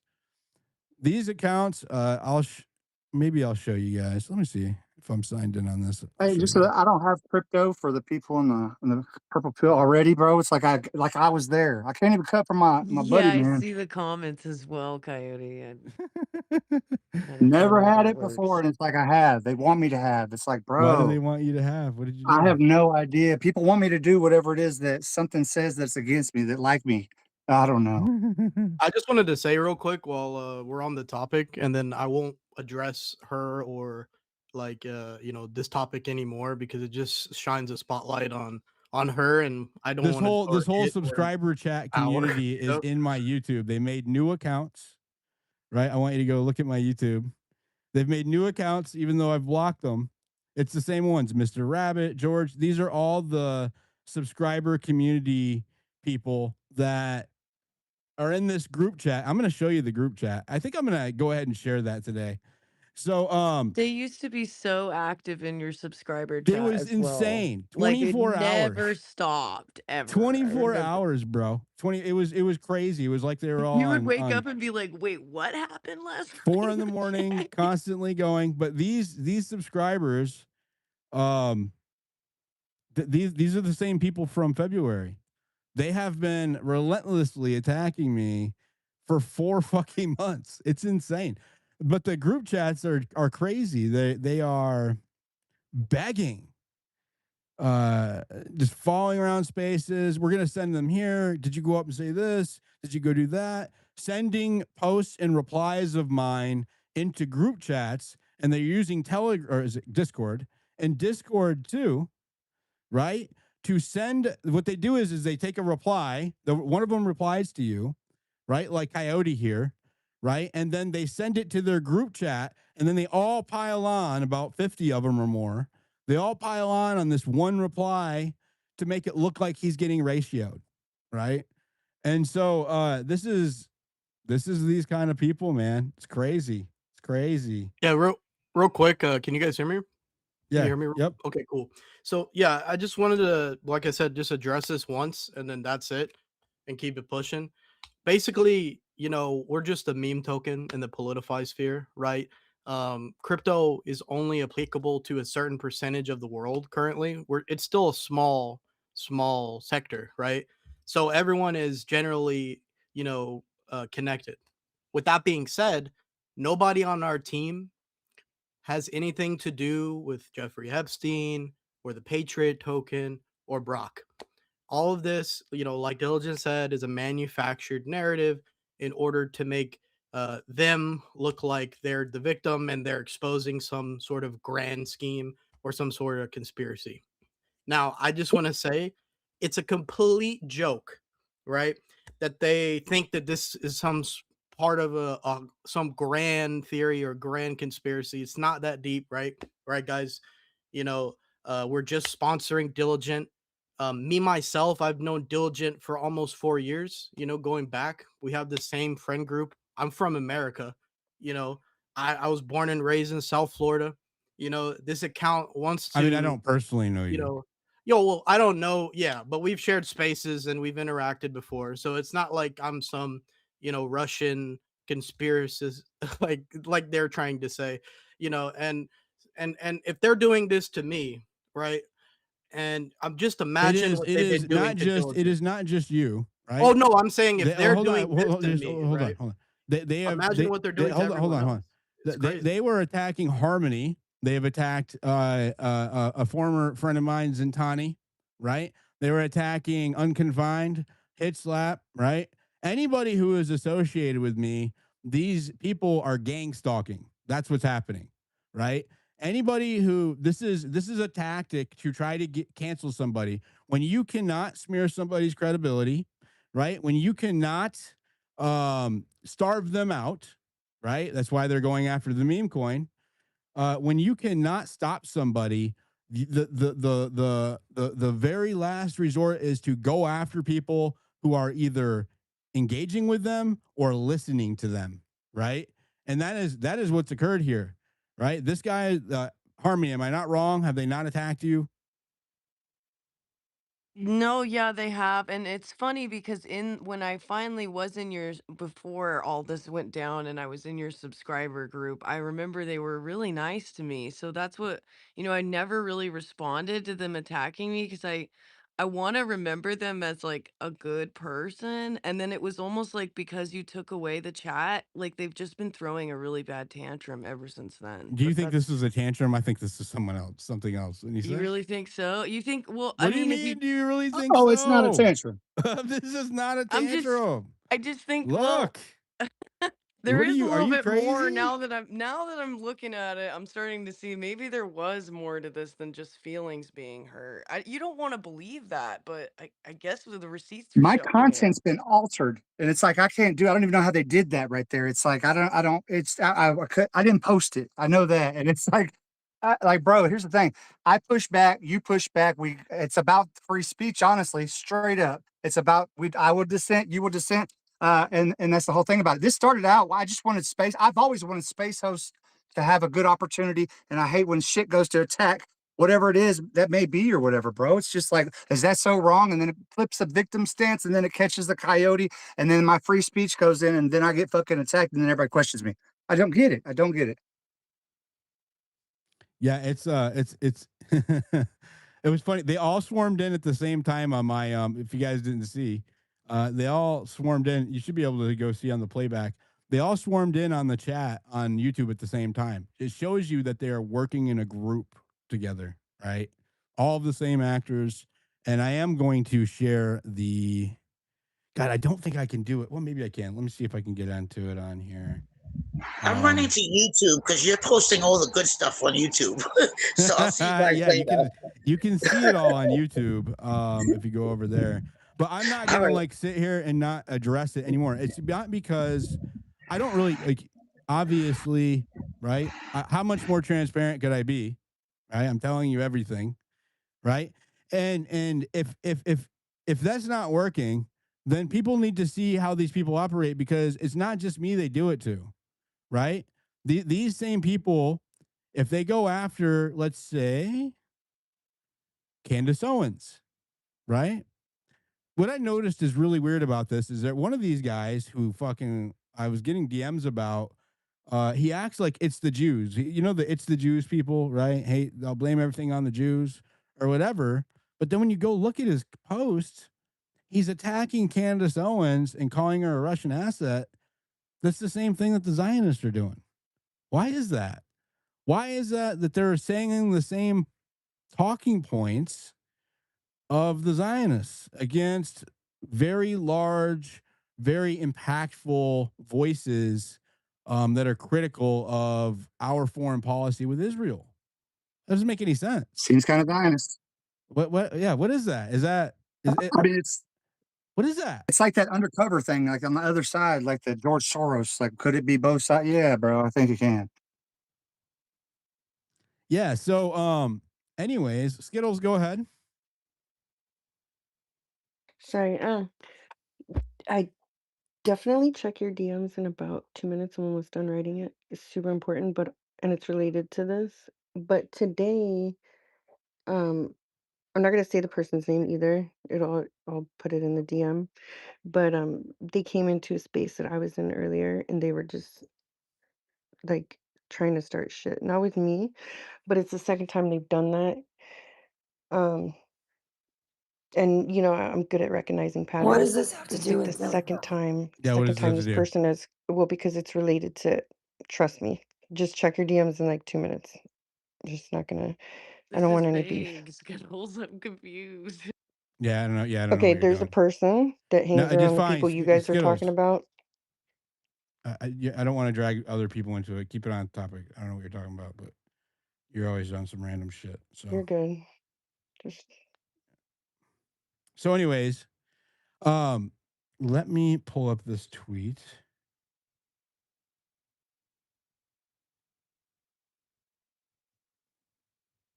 Let me Valkyr, you requested a while ago. I never went to you. Do you have something you want to add to the Psyop conversation? It can be on anything that we've discussed. Valkyr? Valkyrie? Barbara? Hey, Diligent. Thank you Hey, for the Barbara. mic. Hi. And I also want to say hi to Maze and Harmony and Hitch and everybody else in the space. I had no idea that bots were doing this to you and to your account. When I hear things like this, I These always aren't think, bots. These are people. right. So they're trying to sabotage your account. I think it's because they're jealous. I really do. I think that that's the only reason why people try and take down somebody as big as you or Hitch is because they're just jealous and they're trying to get attention. So, of I don't think course, it's I'm not going to jealousy. go. I think it's more malignant than that. Yeah, people got to like wake up to that. Like, this is big. It's not a little thing. It's a big thing. Yeah, these are at some level. I'm not saying it's all one like cohesive like military operation. I'm saying that people will exploit people's emotions. Bad actors who may be part of an operation will exploit people's emotions on the internet to carry out their will, right? Hmm. So do we think it's because you took the sponsor on? Like they don't want you to be associated with the sponsors? Anything that will, one, right? Anything that can be used as a vector of attack, right? Anything that they perceive to be a vulnerability to exploit, they will. The same thing with my subscriber community, right? Mhm. And anything that will keep me going, right? If I have a sponsor, then I can continue to work full time as a citizen journalist, right? So if I have to do other shit to make money, then I'm not working full time as a citizen journalist, right? So anything that will slow me down or impede me is their intent. So if any way they can cancel me, silence me, smear me, discredit me, starve me out, anything, literally anything you can think of, right? And I'm not being a victim here. I'm telling you how it works. I'm not a victim. I'm still succeeding. So I don't have anything to complain about. They're fucking retards posted about that meme coin all weekend, and it ran up like 44% as a result. So good job, I guess. Okay. It's fucking crazy, dude. How retarded is that? That is Okay. funny. Isn't it Actually, though? yeah, I mean, I I was like noticed that. watching they were hosting those spaces and posting about it, and I was like, I think they're driving traffic to your I was like, I think they're driving attention. Oh my God, they are. That's why Yeah, I said thank them, because they're driving up the price. That's crazy. that's hilarious. Totally backfires on them, which is so How mad do you think karmically. that makes them? Right? If not only am I still here, uh, it has the opposite of the intended effect. Very, very Yeah. odd. It's like the people that go after Elon and Trump, you know, it's just, hello, you're just making them more popular. You know, I think the good outweighs the bad, and I think in the end, people can sense who's good, who's true. You know, I think it's cool that you got a sponsor. Kudos to you. I mean, you know, I did hear that things changed with the payouts, and I know that a lot of people were like on, not furloughed, but they like stopped it for a while, which I thought that was kind of an interesting thing. Which I mean, I think did help in terms of removing the bots because they're not getting, monetized. So, but yeah, I do think it's interesting that the more they're unleashing their hate on you, the more popular you're becoming. Now you got a sponsor. Who knows? Maybe you'll get another sponsor, out of the deal. So kudos to you. Yeah, thank you. Appreciate that. Very supportive of you. You're awesome, Barbara, just to let you Yeah, know. she's You've on. been Yeah. sticking through it this whole time. You're a real one. Like, thanks, Yeah, Barbara, for being so so then the cool. complaint was that, oh, there's some old ladies might buy the crypto and lose their life savings. Let me tell you this. One, I'm not telling anybody to buy crypto in my spaces. Okay. Two, two, crypto is gambling, right? And so when they said that, how mad do you think it is that I took it and I went and posted it, said, what does it say here? Yeah. Uh, s- Crypto is gambling. Do not buy crypto unless you know what you are doing ever. Really appreciate the reminder to add the disclaimer in there and caveat. That's very responsible of you to remind me to be responsible. Totally appreciate it. Went ahead and did it, and we'll continue to do so. We'll continue to do so. Yeah, definitely don't want any old ladies spending their life savings on crypto. It is 100% gambling. 100% gambling. People can make money on it. Generally, no, right? The math is against you. If you know what you're doing, you can. Never financial advice in here. But yeah, so that was the next one. And I'm like, well, what else is there? What else is there? It's just constant, constant, constant, Dilly, constant. So what do we have here? Okay, I'll just Dilly. do a recap. I'm gonna finish it here, put a bow on it. We have an account, we have botted spaces to attack me, right? See it there, right? 8,000 impressions, 16,000 listeners. So I wonder who's botting them.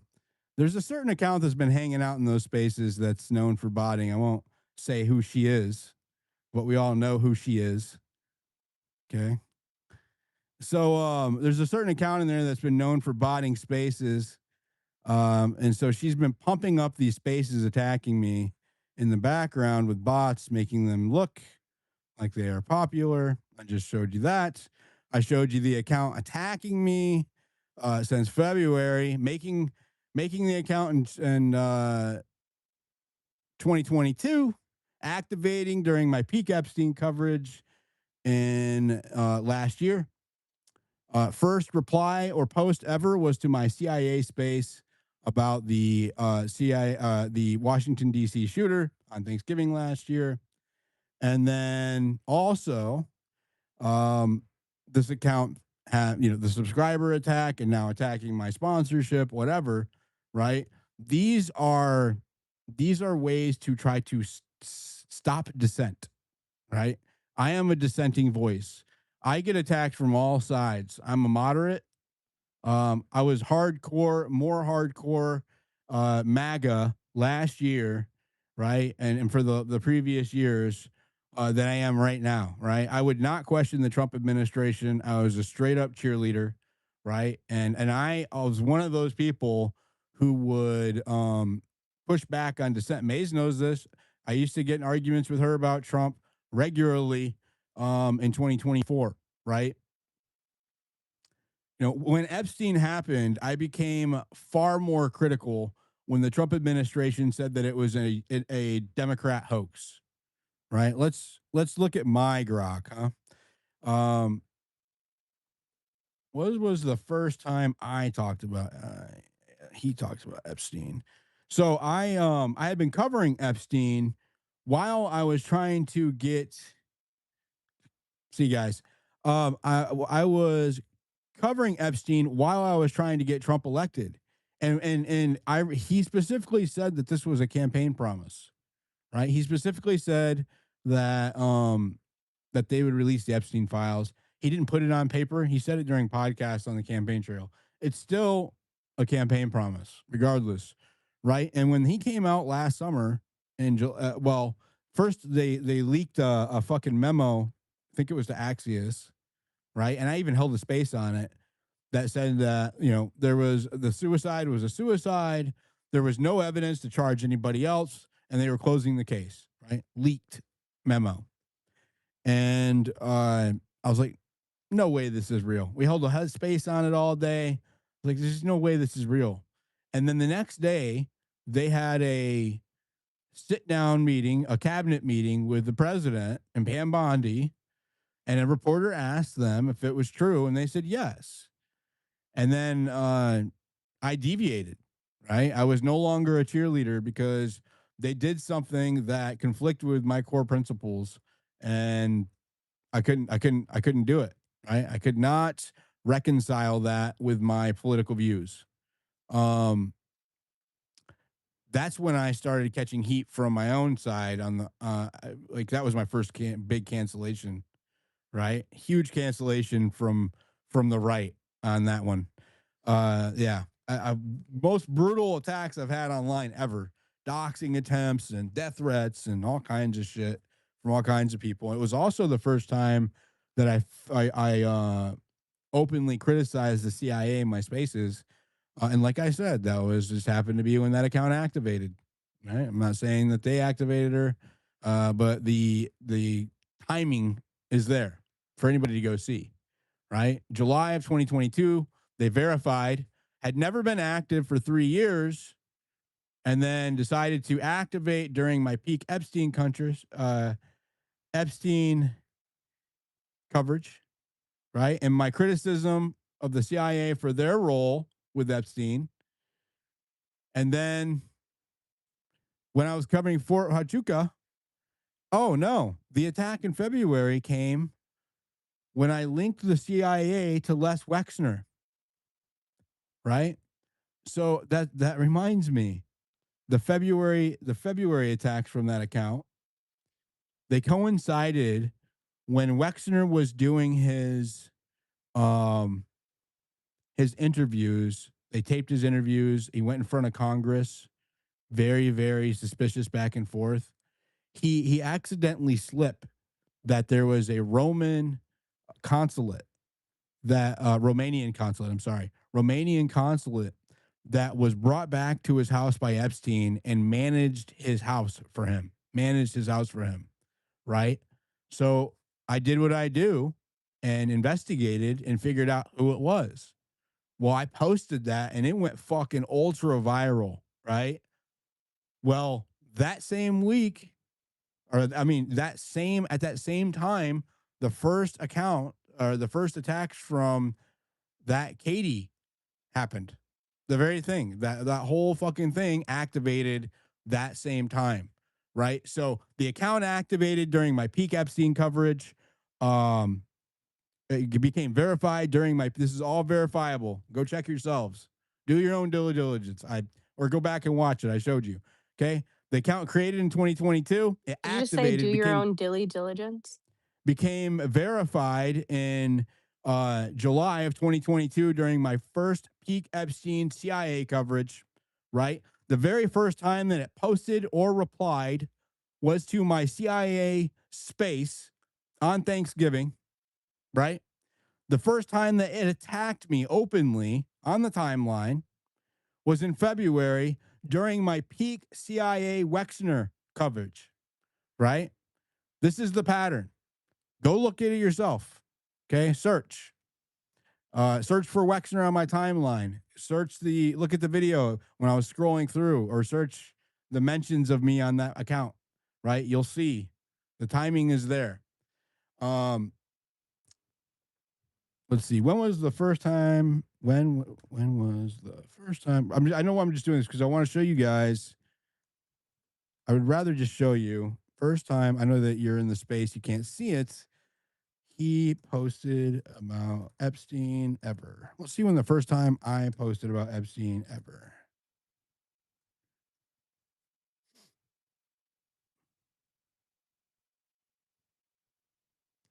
So January 2024. Okay. So that was when Biden was in office. I think I did a space before that towards the end of the year announcing it. He has posted extensively about Epstein since then.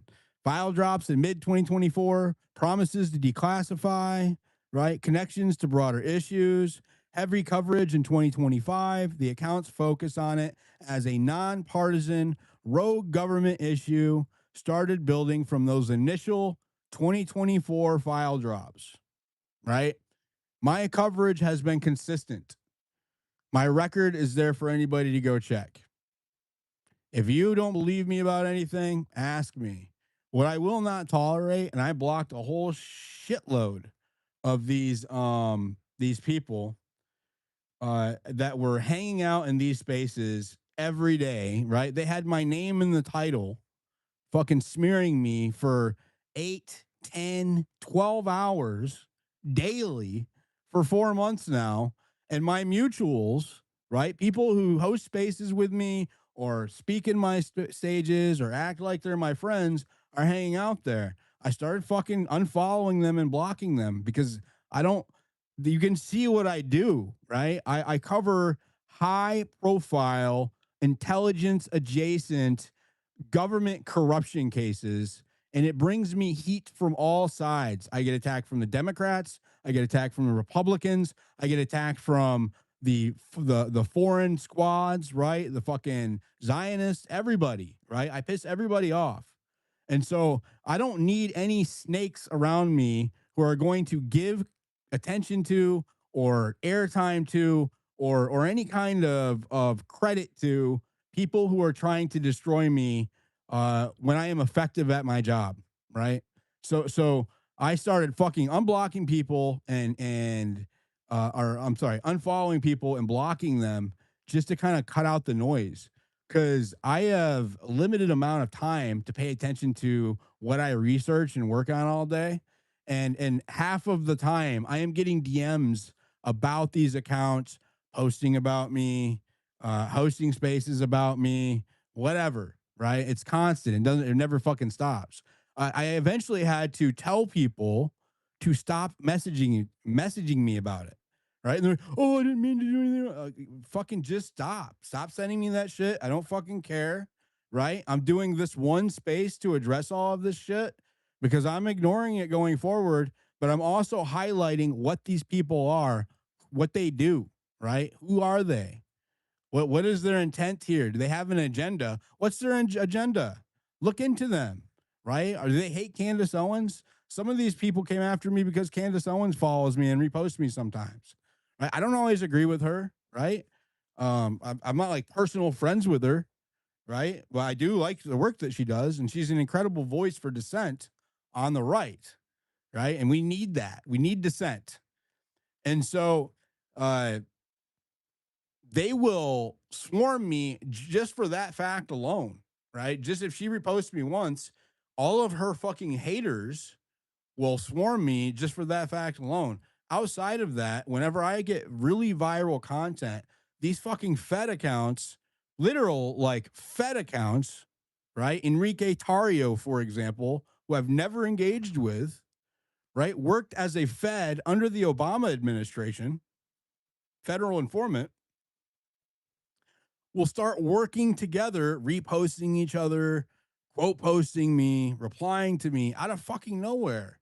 Anytime that I go viral about intelligence or Epstein or Charlie Kirk, Fort Huachuca, anytime I hit a fucking nerve, this is the response, right? And so if you are claiming to be my friend or acting like you are a friend and you are like helping these people either passively or directly, I do not want you around me, right? That is just a fact.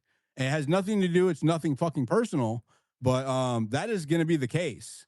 I don't need any fucking snakes around me, man. I get enough, right? I get, there's fucking someone came into a space and threatened to kill me, told me they're going to I was going to catch a bullet last week. I don't fucking need that shit. I don't need snakes around me too. You know, I'm over it.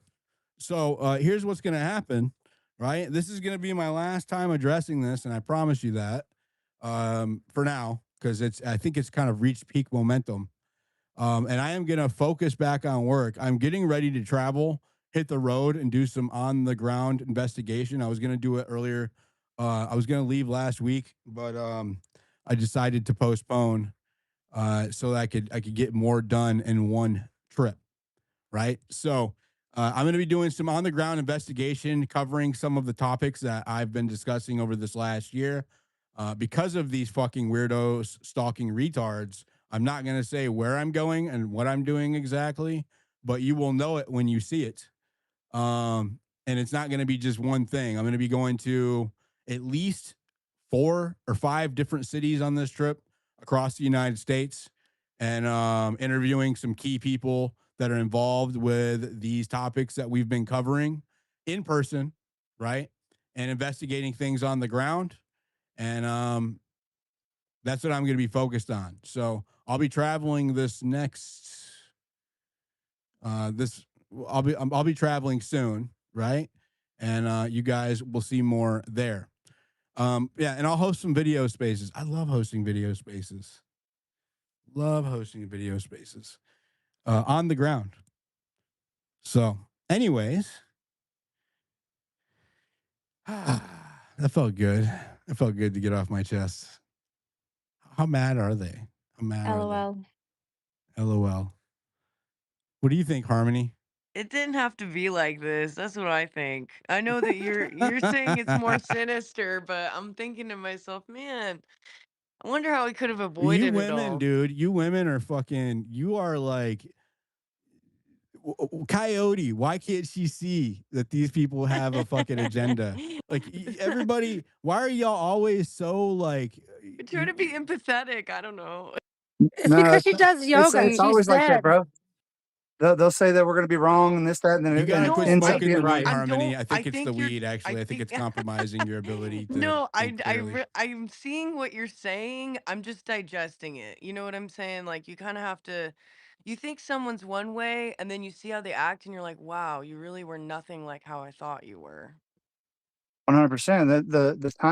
The timing's what's crazy because to think that it's been what 6 months, less than that. I mean, it's not really, but that's a us problem. I do think because, bro, I know how it feels. It's like you wanted to just say that. I don't think you said anything wrong, but you feel like, oh, they think I'm crazy? No, bro, this shit's happening. and it's Well, you don't want it to happen to them. Maze just said, "You're fucking lucky I can't speak." But she said she put her piece in the comments and I can read them. That's the thing, man. It's gonna we're right on this, like Maze. Everybody, it's like fuck. I don't know what we're gonna do. What are we gonna do? What's crazy is what's crazy is the ones who are like, I don't know, man. Like the Zionists coming after me for Epstein. I'm probably one of the most moderate people on the right that's critical of Israel. Right? I'm never say it's the Jews. I believe in individual accountability, right? But if I have a problem with Israel being involved with their politics, I'm not going to be quiet about it, right? It seems like our fucking country is hijacked for the benefit of a foreign country. I have a responsibility as a citizen, and somebody who has a vested interest here, my legacy and my kids and their legacy, right? To make sure that our country is not fucking hijacked and that we don't end up being destroyed as a result, right? Like I have a responsibility to point that out, and the nastiness that comes with that, man, is crazy. It's absolutely crazy. Like what we saw with Massey, you know, he doesn't support the integration of the technological and intelligence aspect of our military with Israel's in an official capacity, and so they were already calling him anti-Semite for it. That's fucking crazy. That's crazy. That's woke. Listen. That's the same like emotional virtue signaling that I was critical of the left of for years when it came to hate speech and shit like that. That's the same thing, right? You can't call somebody a racist because they have an objective opinion about their future, right? Like what is that? Hey, I don't think that a foreign country should operate our military. You're a racist. What the fuck is that? That is a psyop. Listen, anytime somebody tries to emotionally manipulate you to make your point, if you're pointing out something objective, the tactic I was talking about, this account that's been attacking me for fucking months, every time I respond to that account, it's victimhood. It's emotion, right? You can't criticize me and attack me for fucking months. And then when I point out your tactics or your activation, say, oh, he's attacking me, right? That is an emotional response to an objective claim, right? That's like calling me a racist or calling me whatever, because I'm saying something you don't like, right? So if you come after me, okay, in any capacity, I reserve the right to fully respond. And when I do, it's usually with a very, very thorough pile of receipts every fucking time. And if you accuse me of something, I'm going to be transparent about it, right? Good, bad, or indifferent, ugly or not. And then I'm going to point out your shit, right? Who you are, what you're doing, why you're doing it, when you started doing it, right? And there's nothing wrong with that. You have that shit coming, right? And my track record in this regard is very good, right? I can give you a couple of examples if you want, right? People who came after me for Epstein and all kinds of shit. And I usually sit on my hands and don't respond and just start collecting receipts. And if they keep doing it, I just annihilate them with a post on the timeline, and then they go away, right? And that's what's happened every time. So you can just look into it, see if I'm right. Go ahead, Coyote. No, man, it's like the big thing is people, if like they just come up and like speak, nobody wants to speak. They just, they know attack. Like, I got to attack it first and then find out. Like, why don't you just come ask somebody, hey, did you do this? Are you going to say no or yes? Like, honestly, it's not, I'm very transparent, man. But people don't know how to do that anymore, man. It's crazy. To this I kind of told you to issue, quit. I told you to quit engaging with them, though. They feed off of intention. I saw the victim. I mean, it's just like that one day, bro. Still, nobody sees it. It's like I saw it with you, but nobody else can see that there's a victim thing right there. And to your statement earlier, I think that on the like the Christian Zionist aspect of it, I think that they feel it's an attack on their faith or something. I don't know, but maybe we'll figure that out. But yeah, man, it's just rather this is kind of a serious thing. I just kind of want to kind of float that out there again for everybody. And it's okay to know somebody for 6 months and them maybe not be all right. Like, you know, it's okay if they're not all right. Go ahead, America. Yeah, I mean, it just goes to show the gravity and the impact that your spaces have on the grand scheme and the bigger picture of things, right? Because if you're truly not making a difference, or you know, truly not covering the topics that matter, or making no impact, then you would never hear from people like this, and they wouldn't be an issue for you or the people surrounding you in your circle. You know, and a wise person, you know, said once to me is, you know, if you don't have people that are disagreeing and trying to attack you, then whatever you're working on, is it really worth it? Is it really impactful? And the answer is no. So, you know, it's a good thing that people like this are around, even though they're doing a very negative thing, but enough is enough. So, you know, I Well, appreciate you nipping this in the bud for the everyone the the involved. um the cool thing is about this is that um the cool thing is that they kind of flush out the snakes, right? Like you see people for who it's a lot of masks off for people who are around you when this kind of shit happens, right? There, but also on the flip side of that, uh there are people who have had my back consistently. Even people who I was like ride or die MAGA with, Sally, for example, some others, ride or die with. When I deviated on Epstein, they did not fucking attack me, right? That was cool. And hit slap, for example, these people, it, being my friend has done them no favors. I can tell you that. Like from outside of me, right? They will go after people who are around me, right? And so not only do they have they been consistently like helping me out, like showing, had my back, but they're also doing it in the face of a lot of attacks themselves just for sticking up for me. That's what Coyote, right? He didn't jump on the bandwagon and they started going after him, right? Anybody who dissents, that groupthink mentality, right? Anybody who dissents, they go after. The people who can stick on principle and face that and continue to remain the same, I value those a lot, right? Uh, Incredible. It's incredible. It really does show like how good people are too, right? Like or how consistent those people are. They don't fall for the bullshit or like the tribal group think mentality. 100% have a lot of respect for those people. Yeah, I have a lot of respect for the people up here as well that you mentioned. I mean, I'm not familiar with everyone, of course. You know, I've known Hitch for a while. You know, but I just met Sally and you know, Yote, and Well, I've if you been didn't familiar. know, Sally is a 6 foot. Oh wait, I'm sorry, 5'11", tall, skinny blonde. She looks like a Barbie doll, and I'm not even joking. She legit, right? I think she's in her 40s. Legit looks like a 30-year-old Barbie doll. I've met her in person at Utah. We went and investigated the Charlie Kirk assassination crime scene together, right? And 100%, she looks like she just came out of a box, right out of a Mattel box. Barbie doll, blonde hair, Blue eyes. perfect figure, blue eyes, Green eyes, green eyes. whatever. Wow. Sounds I like think she's this would got be the a whole good time. package. But yeah, She I definitely was does. saying. Oh, my bad. I don't want to cut you off. I just wanted to Oh thank no, I was just gonna say. Yote, because he actually defended us as well.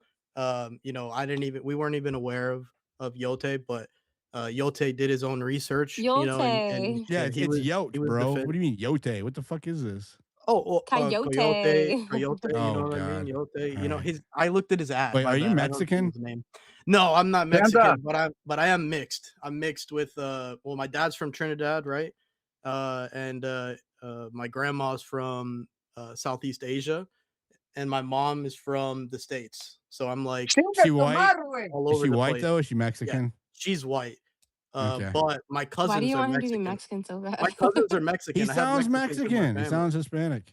I'm from Viva South la Florida. raza. I'm from South Florida. I speak some Brazilian, you know what I'm saying? I speak some Spanish. I speak, some Portuguese, you know what I mean? Portuguese, right? He Different said patois, yote in Mex the some whitest broken voice English, ever. Yote, some ¿Qué broken yote. casarías English. conmigo, That lunes? reminds me, Dirte. This is what it reminded me of when they were like Joe Dirt. They're going. My name is Joe Dirte. That's it. But yeah, I just wanted to thank him, man, and everybody else as well that supported what was anybody that was involved in that, because that's just you don't want to see that happening. Yeah, And and, like and you one of the said, devs is from New you learn who's Zealand, you right? learn That's who's why they're got your calling him back. a foreign guy or Babas. whatever, right? So there's like three main people involved with that project. One of them is from New Zealand. The other two are from America. You- Uh, Bro, you came out and you said like gamble if you want to. Like that's where it becomes like a kind of a like. I mean, this is like a not a it's it gets ridiculous at some point, bro. Because I want Spaces host to be able to have a opportunity. That's why I did that. I did not know that it was going to make well, me you know what's a funny is crypto that guy. fucking is Hobbs or Max Powers. After he hosts 9-10 hour spaces about me, you go to his profile. It's at Max Powers B. We'll shout him out. What's up, Hobbs? His last account got suspended. We won't say why though. He made a new account and he hosts spaces about me for fucking 10 hours straight. And then he shows his buy me a coffee link. Oh, imagine that. Oh, we don't like people to make money though. We don't like people to make money. Just us. Just us. I'm just Yeah, I mean, curious though. Do you think that he could host spaces without talking about me? You think that he would be he's getting botted. He's got all of these things. Do you think that he would be able to talk about anything if it wasn't? He kind of owes his entire existence to me, right? Like if I give him content, right? Without me, where would you be? Something we'll consider. yeah, just to build on what you said, we've never come up here and chilled, and we will never come up here and chill. This is not what this is about. You know what I mean? And it's sad that people are going to try to paint a narrative, that fits their picture, but um, Well, I it's hope good we to don't have show the to address this tactics, again in the right? future. You know what I mean? Yeah, like you said, it reveals people's hands.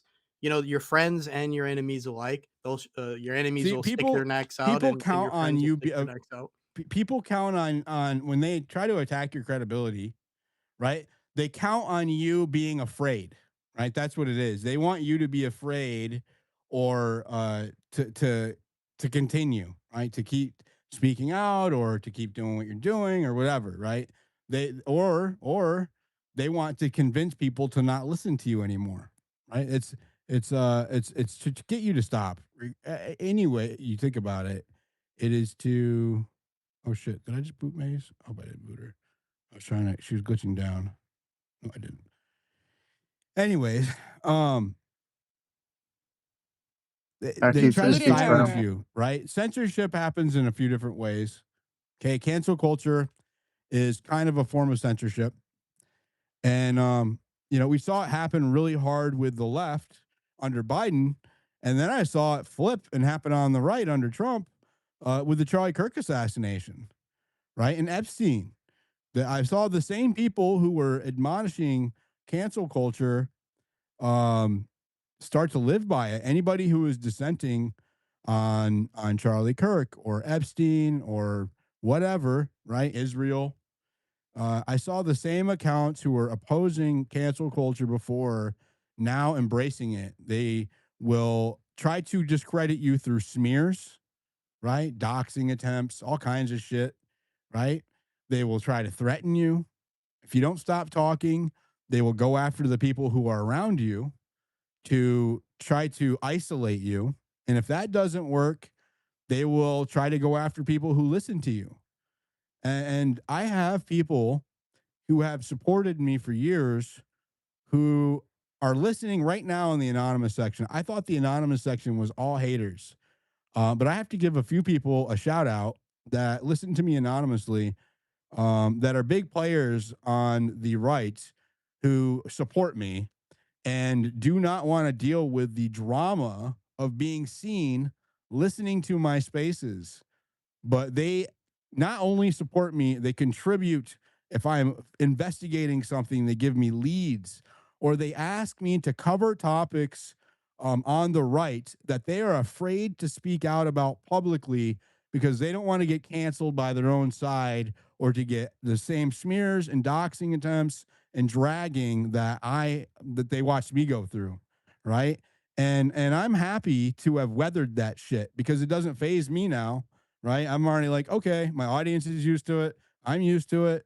I have no problem looking into or talking out about shit that people are afraid to speak out about um because they don't want to get canceled.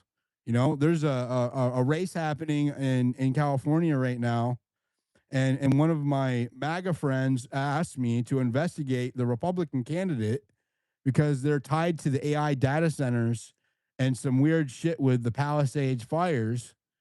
And they are afraid to ask any questions or speak out about it because they don't want to get attacked because the person is endorsed by Trump, right? That's not how it should be, but that is how it is. This is these are the psyops of today on internet land, right? Is groupthink and attack of dissent, systematically canceling people, right?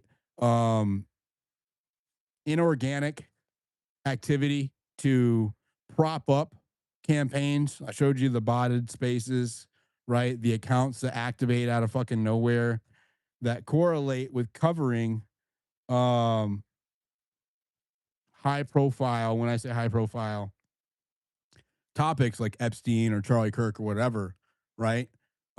These are the things that occur that I have observed that are documented on the timeline since I started covering it.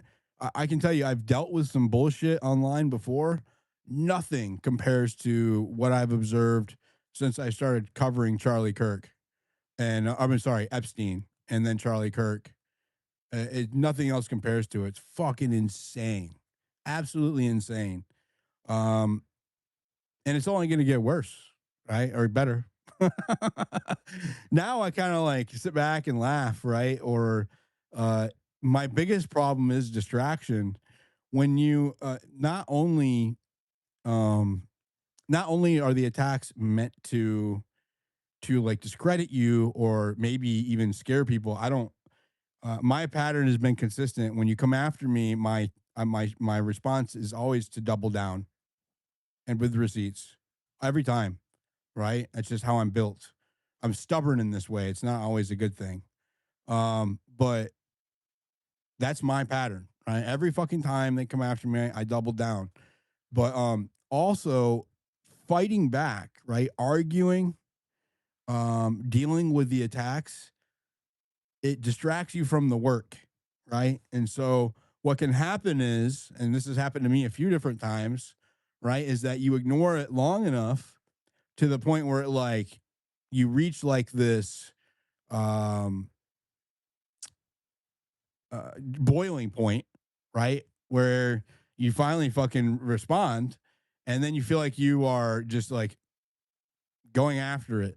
My approach with this has gotten more systematic, right? Where I will compile receipts for a short period of time and then I'll drop it all as a thread and then move on, right? What can happen is if you start addressing every attack, you will just completely just be spending all of your time addressing or defending yourself and not working on the mission, right? On what you're trying to accomplish.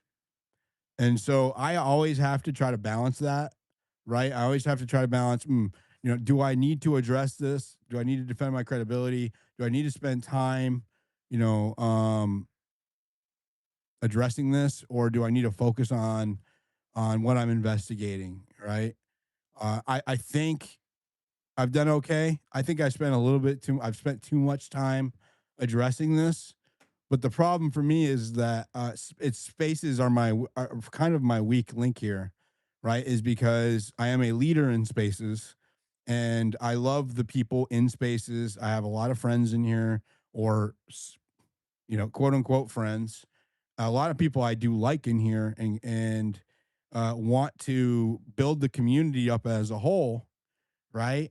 And when that happens, when this shit bleeds into spaces or starts in spaces, I feel more compelled to address it because it often there's an overlap between people that I care about and the attacks, right? And that's when I feel like I feel more compelled to respond. So this is going to be my break from this. After this, I wanted to address those couple of things that have been smears on the timeline. And I'm going to be focusing on. So I looked into, I'll share a couple of things that I'm working on. Uh, I've been looking into the scientists, particularly Melissa um, Cassius. She's the one that was found this last weekend in a few miles, about 7 miles from her house, a couple hour walk. And she was found with a handgun next to her that was not her own. And she was an assistant at the Los Alamos Laboratories, which is the common denominator between all of these missing scientists. A lot of them high level, like thermodynamics, energy, propulsion, right? The JPL, which is the Jet Propulsion Laboratory. A lot of the scientists that have come up dead or missing in the last 2 years are associated with these places. Well, she was an administrative assistant, which doesn't put her high in the pecking order over there, but she's been in government over there for a long time, and she did have top secret. I learned today she did have classified clearance. Now she lost her clearance period for a brief period of time, and got it back. But what I didn't look into the first time I was investigating it was her husband. Okay. Her husband is a level 3 supervisor at Los Alamos Laboratories. He rode with her. He's been there for years and years, like she was. And he also rode with her every day to work. They carpooled to work. Um, the tools that I use for open source research, I use some very sophisticated. I pay a lot. Like I have one that is a subscription service that does comprehensive analysis and data mining on like anything from an email to a name to a username to anything you can think of about a person. And this guy, the wife's all over there, but I can't find shit about the husband.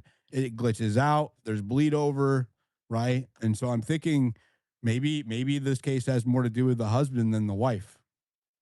You know, that's where I'm at with that one. That's what I've been working on. I haven't made any posts about it because my findings are very odd.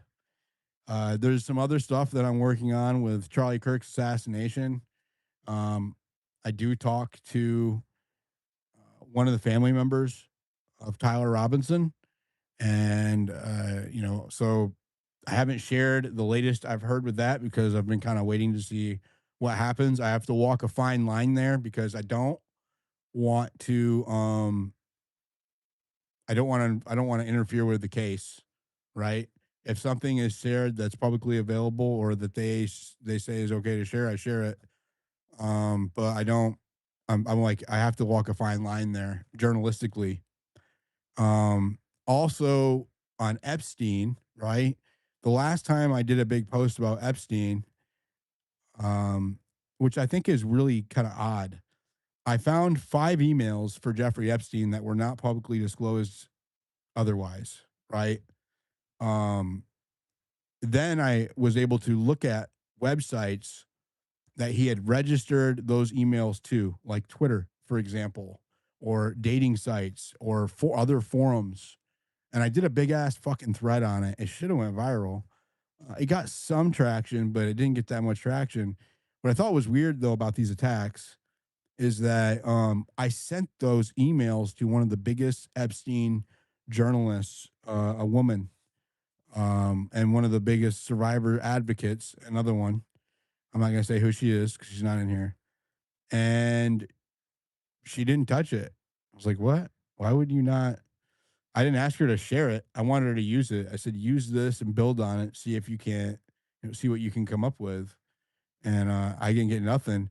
But then I saw when this Katie account was attacking me yesterday, I saw that same Epstein journalist reposting that content attacking me. Isn't that funny?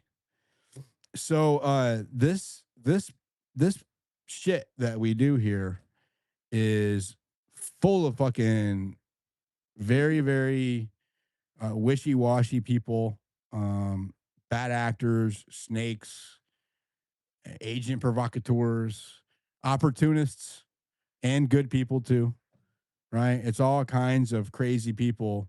But if you can think abstract or be pragmatic and not jump on an emotional bandwagon when you see somebody trying to invoke. I gave you a bunch of examples throughout this entire space with the Trump Bibi thing, right? With Luna and Tyler Robinson being linked to some Cuba fucking organization, or Trump's or Charlie Kirk's assassination. I'm sorry, right?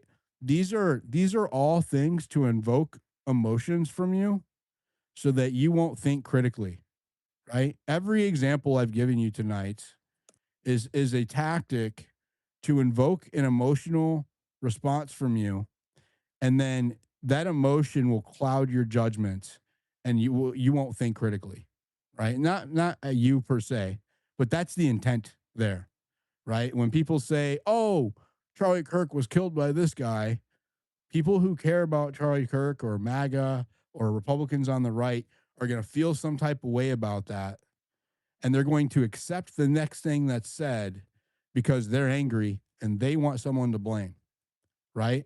Realize that that's a manipulation, right? That you are being manipulated. That is a psyop. That is a tactic, right? The way that you figure out whether or not it's a psyop is to fucking ask for receipts. Don't take it at face value, not from me, not from anybody, right? And just because somebody takes a screenshot and draws lines around it doesn't make it true, right? It doesn't make it, you can take anything out of context and isolation and put spin on it. I can add a lot of narrative to one thing out of context, right? I can take one benign thing in isolation and then and that thing may be true, right? And then put a lot of spin and bullshit around it to build a story or a narrative, right? And then make the whole narrative look true, right? The way that you see through that is to ask for specific things that prove it's true, right? Not just the one thing. Say, hey, where does this connect to this? Show me exactly how this connects to this, right? Ask the question. And if people don't allow you to ask the question, they have an agenda, period, right? If you're not allowed to ask questions or to point out something that doesn't make sense logically, they have an agenda.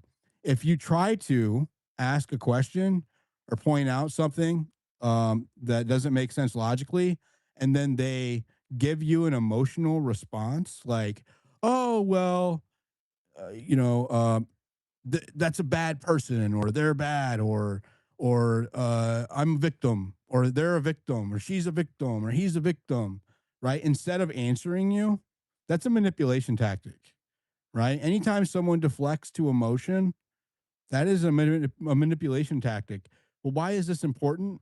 Because it happens at scale with our governments, right? With corporations, with organizations. It happens with Democrats. It happens with Republicans. It happens with foreign policy. Iran does it. Israel does it, right? Anybody who wants to change the way that you think employs these tactics, right? That's why having evidence is key. Not just a screenshot, but often a link, right? A web link or a post link, something that you can follow the chain on, is preferable, right? Not just one thing out of context. Primary evidence is king. Receipts are king, right? If someone is saying something in a space or on a video or in the news that is making you feel some type of way emotionally, angry, sad, confused, even happy, right? Notice the change and ask yourself, pause for a moment and say, why? Why am I feeling this way? What is this true? Right? Because often the bad actors have figured out how to manipulate humans in this way psychologically, right? That's why they call it a psyop, psychological operation. I say, if I say the word, if I say the word, let's just whatever, right? It doesn't matter whatever the word is. If I say a certain word that so and so doesn't like, or this person that Democrats don't like, let's just say I say trans violence, right? Democrats, whatever, right? They might call me a bigot or whatever. That's I know, right? And so do actors know that's going to trigger them and piss them off. Well, if you get them in that state, there's a lot of things that you can do afterwards because you've altered their emotional and psychological state. This happens on the right. People who are beholden to Trump, if I talk shit about Trump or if I bring up Epstein or a sore subject with them, it's going to trigger them. It's going to incite an emotional response, either on the left or the right, doesn't matter, any human. Realize that this happens on social media at scale, and there's a strategy behind it, right? You need to be able to identify whenever your emotions are getting triggered in spaces or on the timeline, right? And everybody does this, and we do it because the only way that you can have a voice on here is if you use that, right? The whole thing is built on dopamine, right? The whole fucking social media model is built on dopamine, right? And using this to perpetuate information. The reason why I put you decide the narrative on my account is because I would rather focus on giving receipts to people. And this is why I love spaces, because we can decide together, right? And let them fucking decide. Do I have my own thoughts and opinions on shit? 100%.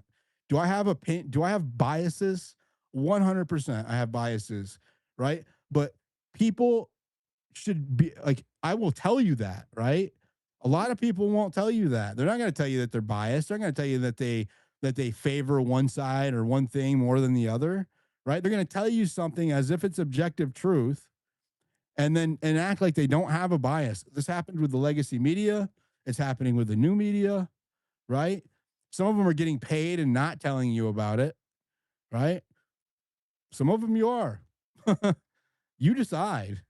But maximum transparency is always the best approach, right? Asking for receipts, not just screenshots, but actual receipts is always the best approach. Making sure that there's context around it. Don't just take everything that people say at face value. Not about me, not about anybody else either, right? Don't just take anything at face value. Um, and make up your own fucking mind. Think critically. Like, don't be an NPC. Don't be a group thinker. Don't be tribal. We are in a time where the system thrives on dividing us. Everything that puts out, I see right now is all culture war bullshit that I fed into for years without realizing it. Right? The whole fucking systemic racism shit, white versus black versus whites, all of that shit, the feminism fights, all of the fucking culture war shit. I believe these are manufactured psyops meant to keep us occupied. Do they have real world consequences? 100%. 100%. Okay. So I'm not saying that they don't have an actual effect on us, but they also keep us busy fighting and not focusing on the corrupt motherfuckers at the top. Right. And that's how the Congress with the highest fucking or the lowest approval rating in history has a 90% reelection rate. Right? How does that fucking work? Our representative, our Congress has the lowest approval rating on both sides in history. It's below 40%. Yet they have a 90% reelection rate. Why? Because we're focused on bullshit and it's not all our fault. They're manipulating us into focusing on bullshit. right? They're throwing out issues that we care about, protecting our kids, and Democrats may want to protect their fucking neighbors or whatever, right? Whatever it is, they find something that you care about on either side, and they get you riled up about that, so that you're fighting that fight instead of focusing on them that are injecting that into the system and also benefiting from it monetarily, while they're not fucking arresting the Epstein pedophiles, right? They're not arresting his handlers in the government and the FBI and CIA, right? They're not fucking arresting the corrupt politicians that are selling us out, building data centers, right? Selling our drinking water, poisoning our kids, right? Poisoning just everything, right? They want us to fight each other so that we don't hold each other accountable. That's the fucking psyop. All of this shit, all built on the social media model. So that's my rant. That's my speech. Um, Can I say something? I'm sorry. Let me finish. That was beautiful. I'm Thank sorry. you. That's my rant. That's my speech. I hope I addressed everything. It's going to be on my YouTube. It is going to be on the space recording. I'll highlight it. If you want to see the things that I was showing earlier, watch the YouTube clip. That's on my profile. The link is also up in Jumbotron. We'll go to any speakers who want to talk, and then we'll wrap it up. Go ahead, Brittany. I'm sorry. That was really beautiful. That what you said. You pretty much hit on everything. You kind of like made my mind all scramble there because you're like hit on everything that I was like thinking about. I do want to ask the people that are on this space if they did hear about the Pope Leo conversation about the AI. Um, I thought that was like very important and something to touch on, and I feel like not too many people are talking about it. He was kind of basically saying that we need to, not like disarm uh AI, but he was kind of saying that we need regulations on it, and I think that's just so important to talk about right now because to we really need regulations on the AI. We need to stop it because we really need to have human interaction. Like people need jobs, okay?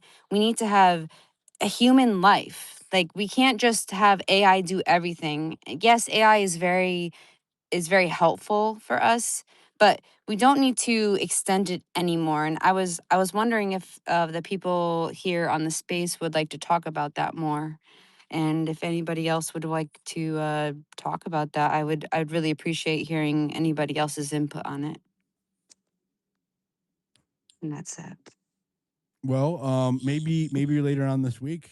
Right? I need to look more into it. I don't know enough about it to speak on it with any kind of Okay. certainty. Yep. I just thought that maybe if you could look into it too. Pope Leo, he came out with Apparently, one of the I don't know the people. name of it, but I don't Apparently, have to one of the. pronounce it. Well, apparently, one of the people I just called out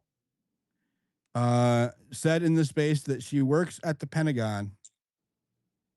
I can't make that shit up. Oh wow! Wait, what happened? The people can figure it out. Go. Can you? Can you explain it? I'm sorry. Did I miss something? Yeah, you missed it. It's before you came in. I don't Doesn't know. matter. Go I'm ahead, Coyote. sorry. You said go ahead. Oh, Oh, I'll mute my mic. Sorry. Thank you. Go ahead, Coyote. yeah. Say, Britt, I'm with you on that. Like, we have to figure out how to do this right now. It's like this is a psyop, bro. It is foreign. Our government's not supposed to be able to do this to us, but who knows? They're letting it anyway. It's a problem, but we'll get through it because we always adapt. That's the thing about it. Like, we adapt. We come to terms. We say we got to get out of the psyop because we will, and that's how it goes. But we could do it a lot faster if people would talk to each other. This tribal shit, like looking at it now, bro, like actually kind of sitting down. Sometimes when you get stung, you can see things from a different lens. This is a problem. We're fighting people that we like. We share the same values. And when I looked at the whole Save Act, and that's the thing. It's like people want to fight you just for saying that. Just breaking it down and understanding that you can do this at a state level. You don't have to have it at a federal level. That gives people, they get pissed or whatever, and they're willing to give their state right away to do that, knowing that basically it goes to the filibuster. But nor here nor there, man. We got to get to that point. I wanted to say why I did that with that as far as this. It's the Spaces host. I've always believed that I mean, it's never had a chance really because people get attacked, and I get it, but I don't. But Dilly, he backed me up one time whenever I was kind of going through a little bit of the same time, and that's a little bit of loyalty. And there's nothing wrong with that when it goes because it's like you don't forget it when it gets there because it's lonely, bro. Like people don't they talk free speech and stuff. They ain't about that life, bro. Really, really, they're not about that life. But I hope we get about that life because we have to fix this, man. This is not working. Being silent and not, and it's being complicit. Is it not? Yeah, no, Coyote, you bring up a great point. There's gonna come a day where like the children and their children will listen back to what we said. I'm glad Diligent has these recorded because they're gonna look back and be like, "What did you guys do?" And I know that I stood at the table and was able to have at least a conversation that was as real as it can get. You know what I mean? It matters to me. Yes, man. Just having your face up sometimes. It's just the big picture. Your face? You gonna do those reaction videos? What are you talking about? The Not that one. coyote videos? The I did triangular call that coyote one. videos? I called that one. Yeah. I knew something was wrong. Yeah. Diligent, did you talk about the Trump Bibi psyop? I started with it. We can talk about it again. We didn't I get thought you did, into. like, a little bit, right? I did touch on it, but yeah. So I started actually did start with that. We can go back to it though if you want to. Because that was at the beginning of the space, and there's probably wasn't a lot of people in here. I just noticed. I Let's didn't even do a ask voice anybody. check, voice We check. have My voice is hold on, back. just a moment. We have Yay! 430 people in here and 95 reposts. Go down to the bottom right corner. Please repost the space. I was gonna go. Let's see. I will make it. Let's make it 11:30. So we'll go for another hour. We'll go for another Yeah, I hour. was gonna say, you have to. Maze just did some magic work to bring her voice back so she can start talking shit. You have to hold it a little bit longer. So I know what she did. if you Stop weren't in being here fucking earlier, nasty. What the hell's wrong with you, Coyote? Goddamn. What? her Sorry, voice go doesn't ahead, sound Dilly. good. Yeah. So, but did you have something you wanted to say, Mace, about what I said? I do. Yes, just give me 2 minutes and we're gonna talk about I just need a minute on the merger thing. Okay.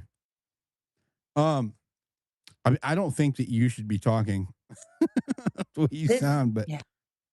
yeah. Leave her alone. Yeah. So anyways, let me go back to this. We have let's see.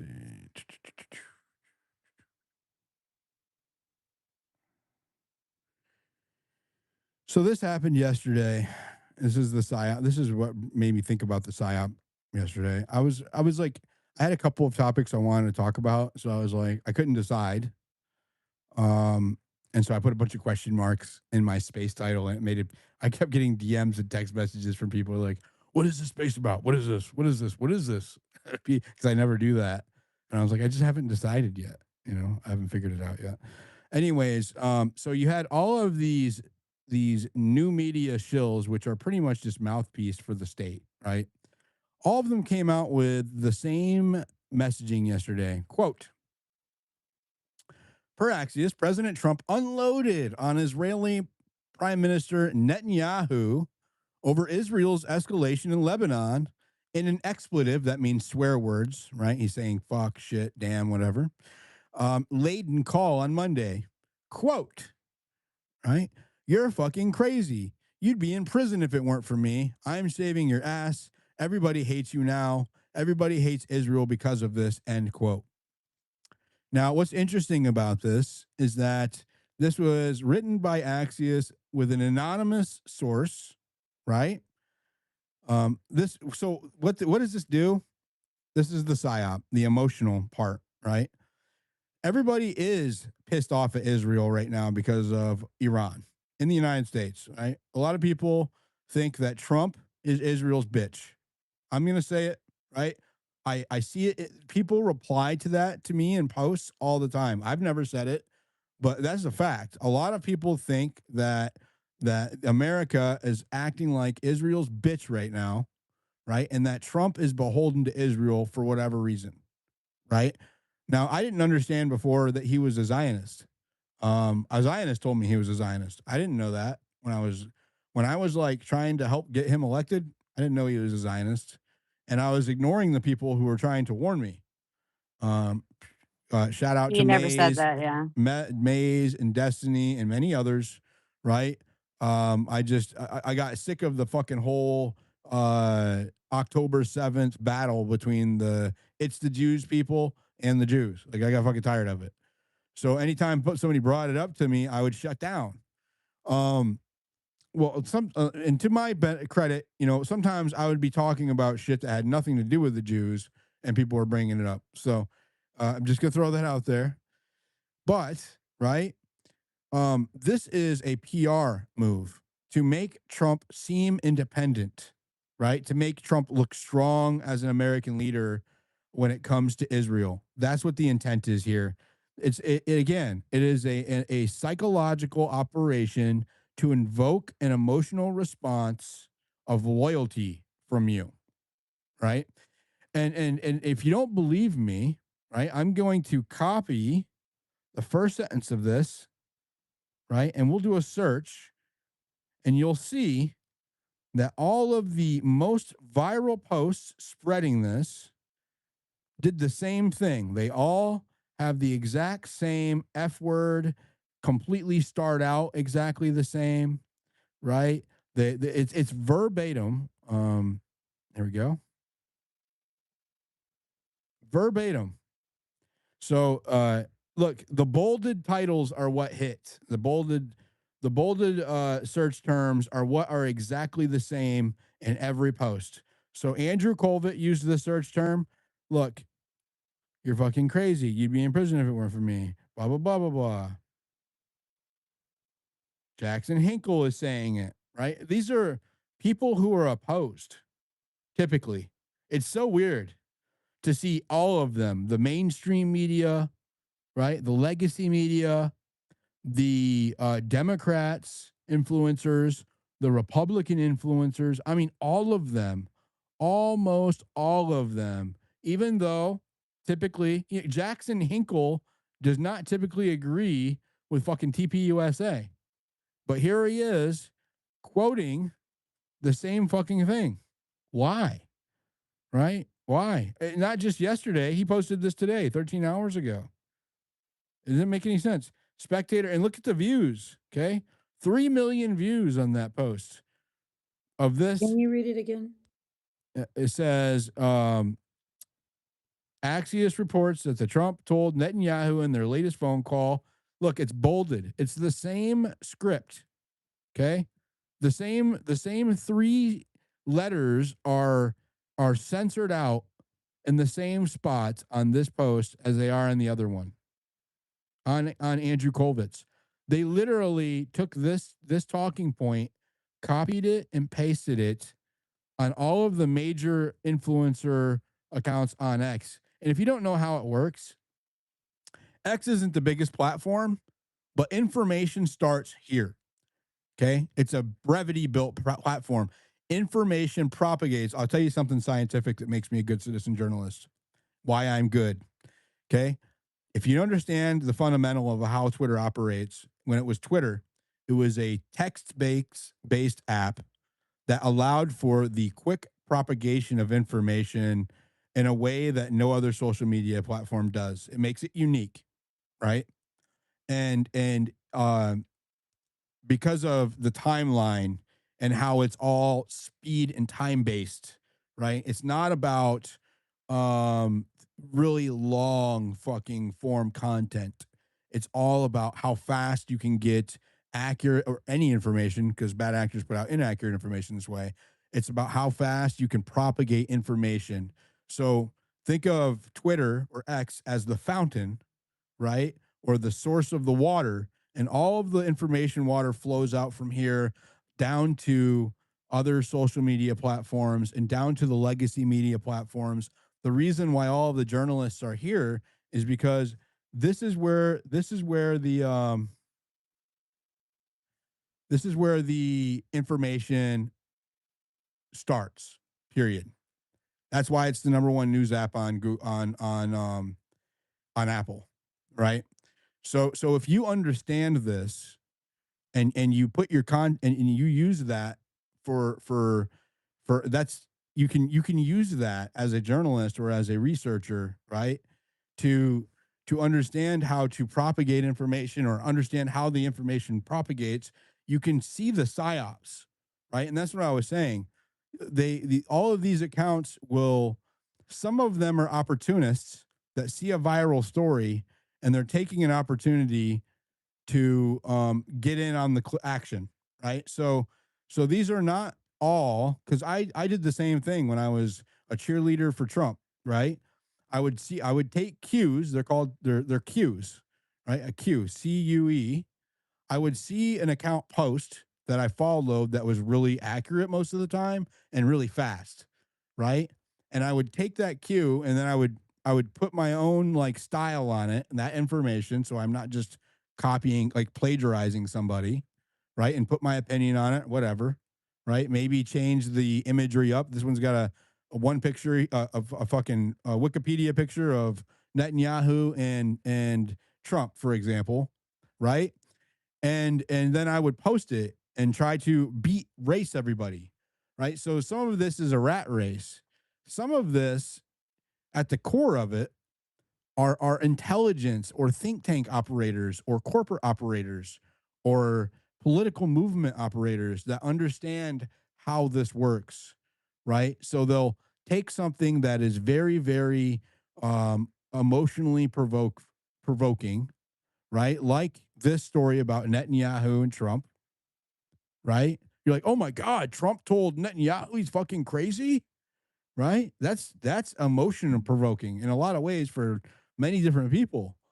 So they throw that out there knowing that it's going to go viral, and all of the big accounts do their job for it, right? When all of the accounts are all telling you the same thing and they don't have any fucking evidence to back it up, the system is manipulating the public, right?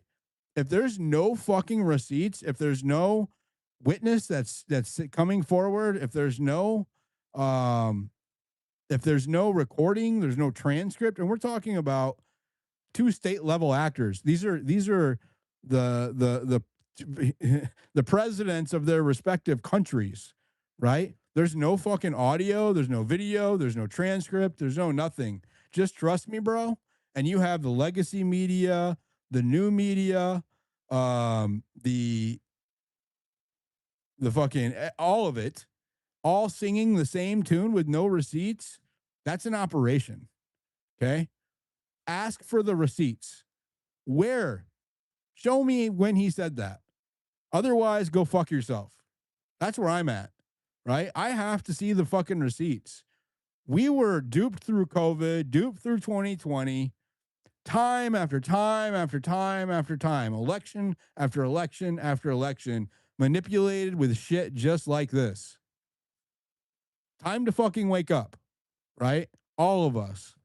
Because they are building an authoritarian system with mass surveillance, weaponized drones, and fucking just about every nightmare futuristic scenario, Terminator 2 fucking outcome you can imagine. It's happening, right? And if we don't stop with like the fighting over the bullshit, falling for the fucking psychological operations and for the manipulation tactics, we're never going to unite long enough to free ourselves from it, right? Our government is working on behalf of a foreign country right now, and it is devastating our economy, right? We had one good year of energy prices that were okay, gas, and now that's gone. Now gas prices are higher than the average when Biden was in office and Trump ran on gas. That's the one thing he always delivered on, right?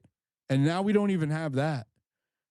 And you're not allowed to say it out loud if you're on the right, or they will come after you, right? Something is going on here. Our country is ruining itself on the behalf of another interest, and we don't know why, right? How is this happening? Why is this happening?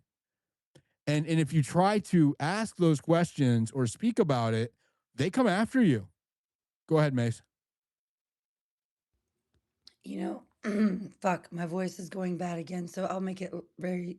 I think the biggest psyop is partisanship within our political arena. Yeah, the It is. two-party system's a psyop. I think that's definitely a big psyop. I won't be able to. I'm gonna write what I want to say and have Lene read it, so I don't hurt you guys' ears. Well, I mean, you sound okay now, but you sound strained. I don't. If you Okay, talk, no, I'm fine as long as it's not bothering you. Yeah, you're good. You it sound sounds good. better now. Just talk slow. Okay. Yeah. So, yeah, the whole Trump, I'm so proud of you, okay? I feel like you just graduated to the next level. So, it is absolutely true. Like and potentially, let me just add to your theory where Trump has to redeem himself in the sense of the power dynamic between him and Bibi. And I think also that there is a very time sensitive kind of issue when it comes to having to get this over with Iran and with Lebanon, because China's advancing its Belt and Road Initiative like literally leaps and bounds ahead to where they'll literally be a monopoly until you know, there's actual competition. So long story short, I think that what he's also doing is distancing himself from whatever Israel may or may not do in the near future, so that he's not kind of pinned by that too. This is just my theory. I'm throwing it out there as a theory. Just really quickly on the military merging, I think this is very important for people to understand. My biggest issue with this is that you can't moonwalk out of this, guys. Like this is building a relationship that is it's like a marriage. You can't divorce. Um Once you merge these things, essentially you start building these dependencies. They're putting Israeli tech into America's critical supply chains, right? This is where it creates these permanent dependencies. And what happens then is that Israel, let's just say, begins to want to do whatever it wants to do that maybe we personally we don't agree with as allies. We shouldn't have to be forced into so like participating in whatever they want to do, because if they're merging all of these things, it is a oh, here's another piece to it. That also aids them in doing that, and we could be held accountable, I think, with any other country that kind of puts us side by side when they're rogue, right? Here's another thing. Lastly, and I'll land here, is that when it comes to the like money around this, it's different because when you are moving the relationship out of a transparent annual aid votes, right? Where Congress can debate these things. They have a cap on the amount. They put conditions on whether or not to support it. Like now it's like an opaque machinery. I feel like they're taking over the military, Dilly. I mean, this is what's happening. They've taken over the political shit. Now they're taking over our military. They're making it sound like a merger. I think that we saw how effective the Israeli lobby has been when it comes to obviously, you know, navigating and taking over a lot of the most important parts of foreign policy and whatnot. Um, this is going to be one of those things where our there'll be no more decisions for the voter representatives. It will now allow all decisions, what voters used to be able to do, to go through this very narrow, centralized point, and be shared. You know, it's going to be all covered up. It's going to be like domestic infrastructure. Let me say, like, you wouldn't look on one thing. Like, you can't do it. Is we're a sovereign country. Anybody's cooked out of their minds to think that this is actually even a thing. Because I see people entertain it, like even like, oh, well, would this? Nah, man. And it's crazy. I know how you feel, Maze, because it's like that. You can't do this. You can't even think like that. You can't even begin to think like that. It's just can't happen unless you're cooked out. What I they're mean, referring I'm to is the lucky. Oh, merging of we talked about this earlier in the space. For those who aren't following along, the merging of the military intelligence apparatus and the tech apparatus. We covered that earlier between Israel. It's in the new National Defense Authorization Act, which is under review right now. It has a markup tomorrow where they can add or remove things before it goes to the House floor. And there's a portion of that bill, and I'll look for it here. It's section 224 of the House version for fiscal year 2027 National Defense Authorization Act, called the United States Israel Defense Technology Cooperation Initiative. It requires the defense to appoint the Secretary of Defense to a Secretary of War, actually. Well, I guess on paper it still is defense. That's not actually all the way through. So this is accurate. To appoint one consecutive executive agent to coordinate and accelerate joint work between the United States and Israel on defense tech. Things like research, development, testing, co-production, licensing, and this is the part that I have a problem with the most.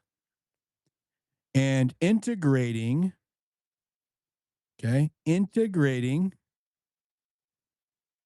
Israeli origin tech into U.S. systems. Okay. Why would it need to specifically say that? Right? Because we don't do that shit already now. Right? We don't, they already have prohibitions against using foreign, like Chinese. That's why, remember they got rid of all of the fucking Huawei phones or any apps that had Chinese origin on their phones in Washington, D.C. If you're in the government, doesn't matter if you are a congressman or if you're a federal employee, if you're a fucking mailman, they did not allow any Chinese origin shit on the phones. The reason why is because it can be hijacked at a hardware level, right? That's not detectable at the software level, right? They got caught doing it with the Huawei chipsets. China did. So why would you open the floodgates for Israel to do that to our highest? Did you hear what it says?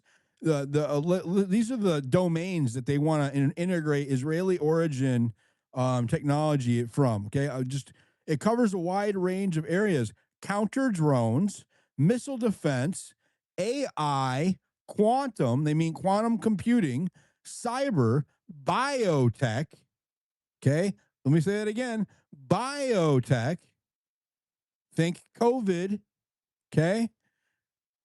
Network integration, data fusion, and more, right? Why would we want to allow a foreign country to have that much fucking leverage over us? What if that foreign country does shit that's not in our best interest? Israel has been caught before selling our shit to China, right? This is documented.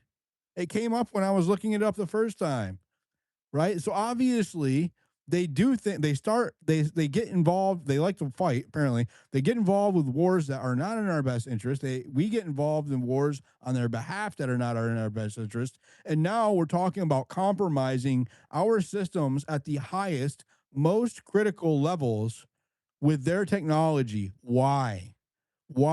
We have the most advanced fucking tech industry in the world. We are a service economy based on how advanced our technology is, right? That is how we survived after the loss of the manufacturing base, as a service economy based on our technology, right? So why would we outsource our most critical infrastructure to them? That is fucking stupid, right? That is stupid.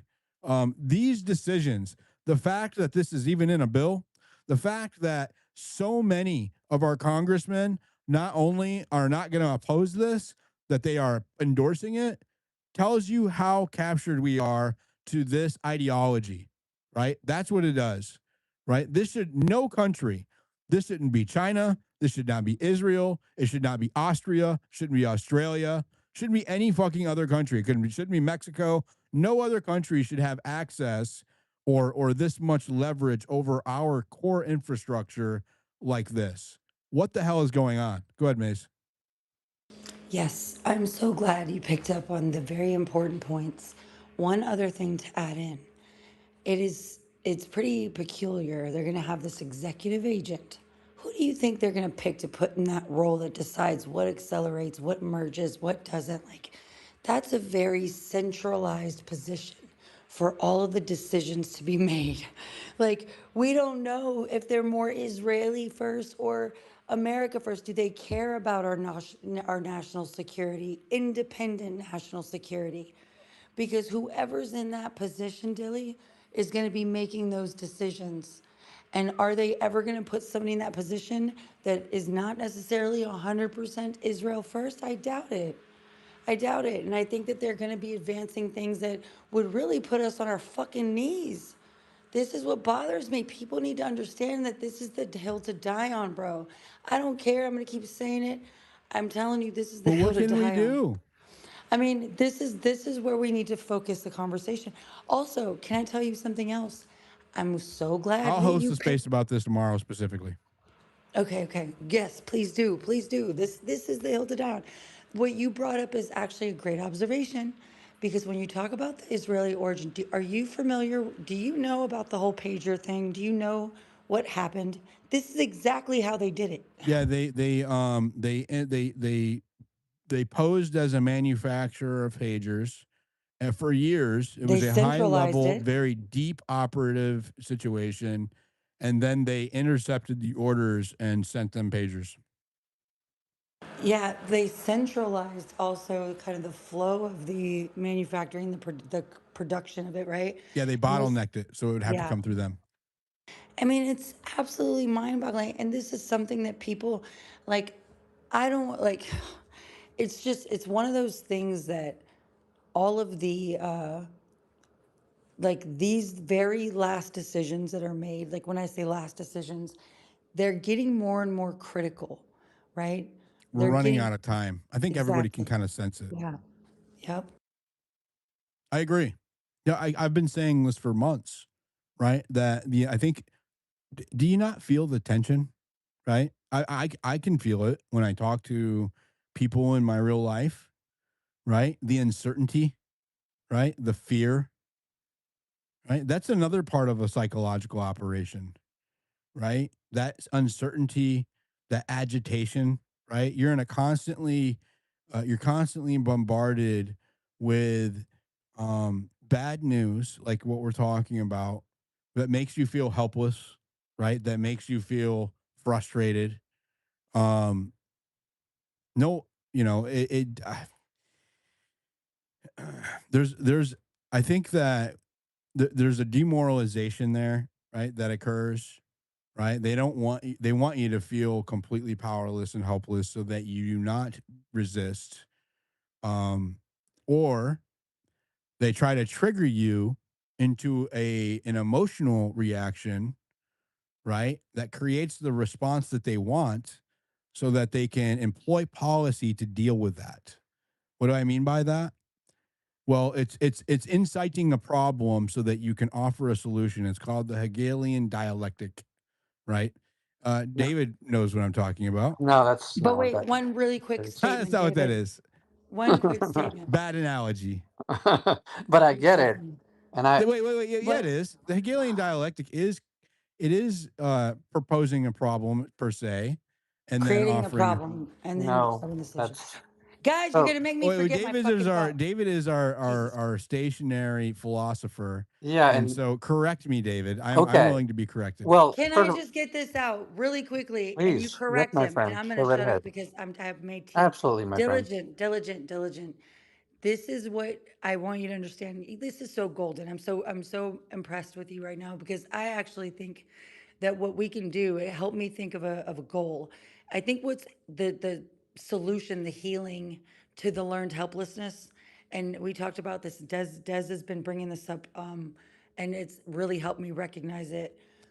It is to actually win something. We haven't had a win, right? Like what I mean by that is that we've been pretty, I don't know what's the word. I mean, We've we played. did the Well, people, Trump supporters did, I and then know, I we know, got I rug know. pulled. Yeah, yeah, yeah. But that's what I'm saying.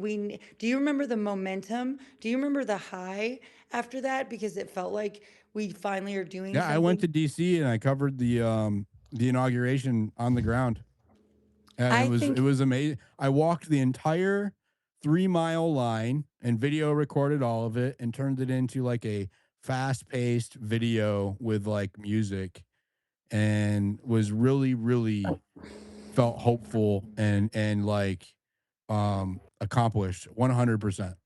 And so, and don't forget your thought there, David. I'm coming to you, but this is where I think we should focus a lot of the attention is in making sure, and like this is where we put it all. Like we have to be able to organize and channel the energy into something and apply pressure at the same time.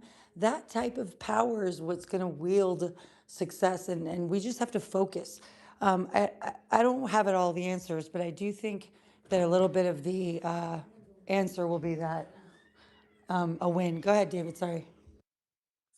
Well, we're going to win. And we're going to do it by calling on the spirit of our forefathers. You know, Benjamin Franklin said it's a republic if you can keep it, and we've lost it. We have lost that republic. You know, when they openly bragged about conquering a little congressional seat in Kentucky, you knew the fact that they can say it out loud. You know that when Benjamin Netanyahu can threaten all of Americans and say technology is the new weapon of war, and then we're talking about them merging with our military. And make no mistake, that is taking over our military. If you take over the brain, the intelligence of our military, and all of the things that extenuate from that, including monitoring citizens in America, the very citizens that he threatened, he spit on the graves of acres of men buried at Arlington and said, your free speech is no longer a thing. You're the enemy, and we're coming after you. And our president sat by his side and said, yes, yes, I will join you in declaring war on Americans and our principle. Well, let me tell you, my friends, these people are going down, down, down. We're going to crush them because every lie has an expiration date and the truth lasts forever. Our great republic was founded upon these wonderful principles of freedoms, the rights of the individual, liberalism, kindness, generosity, and of course, these people oppose all of this. These are avaricious men that control and own our government. So, yes, our republic is over, but where are we going to go from here? Well, I will tell you why we're going to win. The Great Awakening is happening, and I am so proud of my brothers and sisters. You're right, Diligent. It cannot be one where we're motivated by vengeance or hatred or even war. There are no pitchforks to be dragged out in the field to fight anybody because we're talking about an infinitesimally small group of horrible people that wish to extract our wealth and reduce us to servitude in the process. And this is happening very quickly, just as you said. But in the words of John F. Kennedy, they can all take 2 running jumps and go to hell. They are not going to win because we've learned that it's not Muslim against Christian. We've learned that. Stop playing that game. Not black versus white, not gay versus straight, not white collar versus blue collar. We don't care what color shirt you wear anymore. No, it's about a small group of people. And by the way, the reason why we appeal to our Jewish brothers and sisters by calling out Jewish supremacy is because it is more than just Israel, right? When he's saying we've got these things, he's talking about American companies, American media.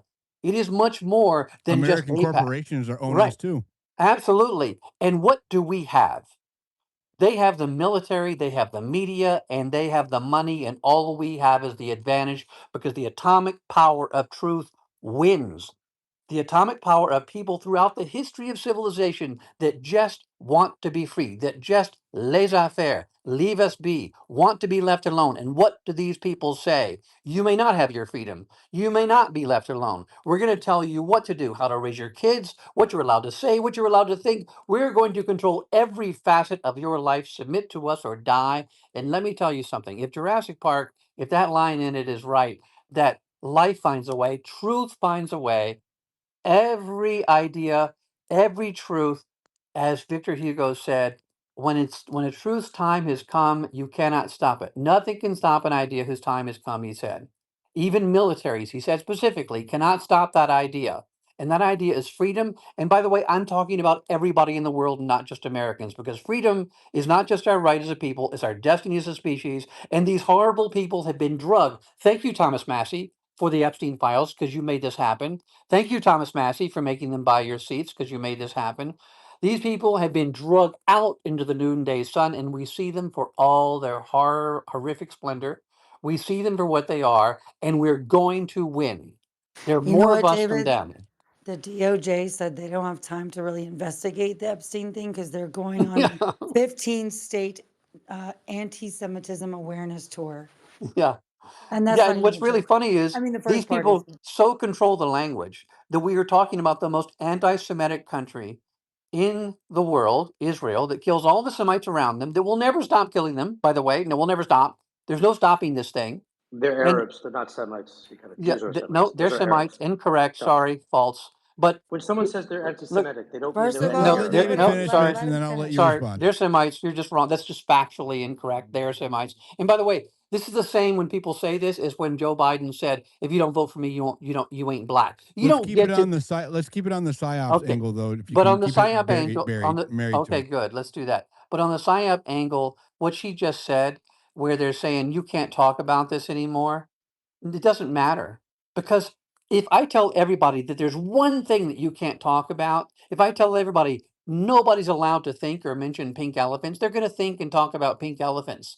But this is way worse. They're telling us one thing we can't talk about. You know, come on, Voltaire, everybody else told you this, that the people that you can't talk about are the ones that rule you. Everybody knows this is all very intuitive and they're going to try to stop us in every way. Here's the problem. You cannot dam up half the river. If you're going to really, really put that authoritarian, as George Orwell said, that boot stamping on the face, on a human face forever, if you're going to do that, you got to do it well. Because if we can whisper, if we can tap it like prisoners of war through the walls, then we are going to overcome, and that is exactly what's going to happen. Thank Mitch. you, David. Oh, Maze, and then Mitch. Well, I was just gonna just highlight that I think that we're gonna see a lot of ramping up. I think I'm seeing it, but I also see it kind of more in the public arena and more in the of like strategy and task force to really curb quote unquote anti-Semitism. And I don't know if they're putting that out there on purpose. Are you guys seeing that in your pipeline? Like there's just so many things, like even all of I the mean, I've always seen the anti-Semitism stuff, but but you know the DOJ is I literally going on a also tour. saw like some guy giving a speech. It was like this last week or something. He said that they spent $600 million trying to combat anti-Semitism, and it did not make a measurable impact. He said that it's because anti-Semites are cannot be changed. Right? He said that you cannot, you can't, you can't reason with hate, is what he alluded it to. And I would argue that it's because your definition of anti-Semitism is too broad. Right? It's any term that is hateful, right? You deem to be hateful is subjective fundamentally, right? And therefore it does not exist. Hate speech does not exist, and I'll tell you why. Because it cannot be clearly defined, right? The definition depends on who you ask, right? There is no consensus on what hate speech is. And so you can't enforce, right, an idea. You cannot, we already know this. This is antithetical to human nature. Human nature is always going to win, especially at scale. So you can't enforce an idea that is fluid, that is not has doesn't have a firm foundation in reality, right? And you just can't. So stop trying to prevent people from thinking or saying something and start fostering a culture of education or information. And I don't mean propaganda when I say education, right? Be like, own up to things that are true, right? Stop trying to convince people that Israel doesn't have an oversized influence in the United States, for example. One, right? Stop trying to convince people what you're trying to say are your lying eyes are deceiving you. Don't believe what you see. Believe what I tell you. Stop doing that. It doesn't work, especially over time. A lying, as David says, a lying liar. Um, they have the story becomes less A believable over lying time. liar lying through their lie hole. There you go. Lying liar lying through their lie hole. Thank you, David. it becomes harder to maintain the lie consistently over time, right? And that deviation is noticeable from people who are already jaded that have been lied to over a long period of time. I personally don't blame the Jews for everything, right? And I don't really care what Israel does as long as it doesn't involve us. Now, that's probably a more pragmatic approach to them than Mays or David have. They have an ideological position on Gaza, right? I don't. But That's the human thing, right? It's not ideological at all. well, I mean, it's your own belief, right? You have your own position, right? What do On you mean? Everybody has to fucking care about the goddamn Holocaust. But I That's don't have to care. exactly I don't really have a position on the Holocaust either. okay. Well, it is not. I'll just say this then, I don't right? really But have position we're on being events that forced. I wasn't there to. Wait, hold on. I'm not really. I don't really take positions on events that I'm not there to participate in or that don't affect me in some way, shape, or form. I think it's interesting, Okay. whatever, right? I'm not saying that I'm not like condoning what's happening there. There's no good guys in war, right? But I'm just saying, like, I don't have to take a strong position where I need to fight at home based on what's happening on some other place, right? If they want to fucking rule the roost around them, let them do it, but not with us using us to do it. Either they can do it on their own or they can't, right?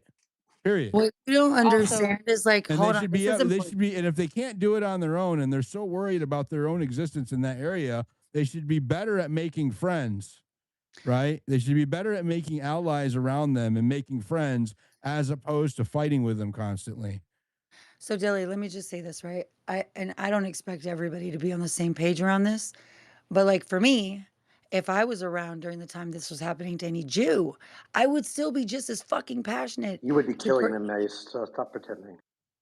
shut the fuck up, you stupid. You know why Yes, your because name you're Hey, not a rhymes easy, with? Semite, so I can say Maze, You that know about what Maze, you. your name Maze, rhymes Maze, with? Maze. Easy, Listen, easy. this Yes, is the I'm Mitch the bitch. problem. Yes, you got you. I'm a bitch. Yes, Mitch, and Mitch, that's something good. okay, Everybody, let me just Mitch, say this, right? Maze. Like when it comes to like what Mitch does, for example, is he actually makes it so much worse. I mean, and I think he like you have to know Babe, someone that who you're doing that. co-hosts the JQ Well, hold pretends Maze, on. that he's they're retarded. defending He Jews. doesn't even think Hold, I'm that You going Victor to was co-host let the you Semitic. respond, JQ and Mitch, pretend you're Maze. defending Jews. where is Like, it? No get a attacking life. First of person. all, Mitch, it's not You Arabics the are don't get to Semitic, by Jews. the I pretend don't way, you're want to Aaron. defending have the Man, whole Jews. shut the Holocaust fuck up. debate right Sorry. now, please. Listen, Pharaoh. all I'm saying is this, All right? I was saying is I don't have a big position on what I know what you Israel said. or He any other interrupted country me. does in their own shit, right? Because Right. I we're not just I going to don't want to get agree have what involved. you JQ said. It's a defending strategy Jews. to do Pretend just Mitch is Like the this. he Come good has on. guy. zero fucking respect.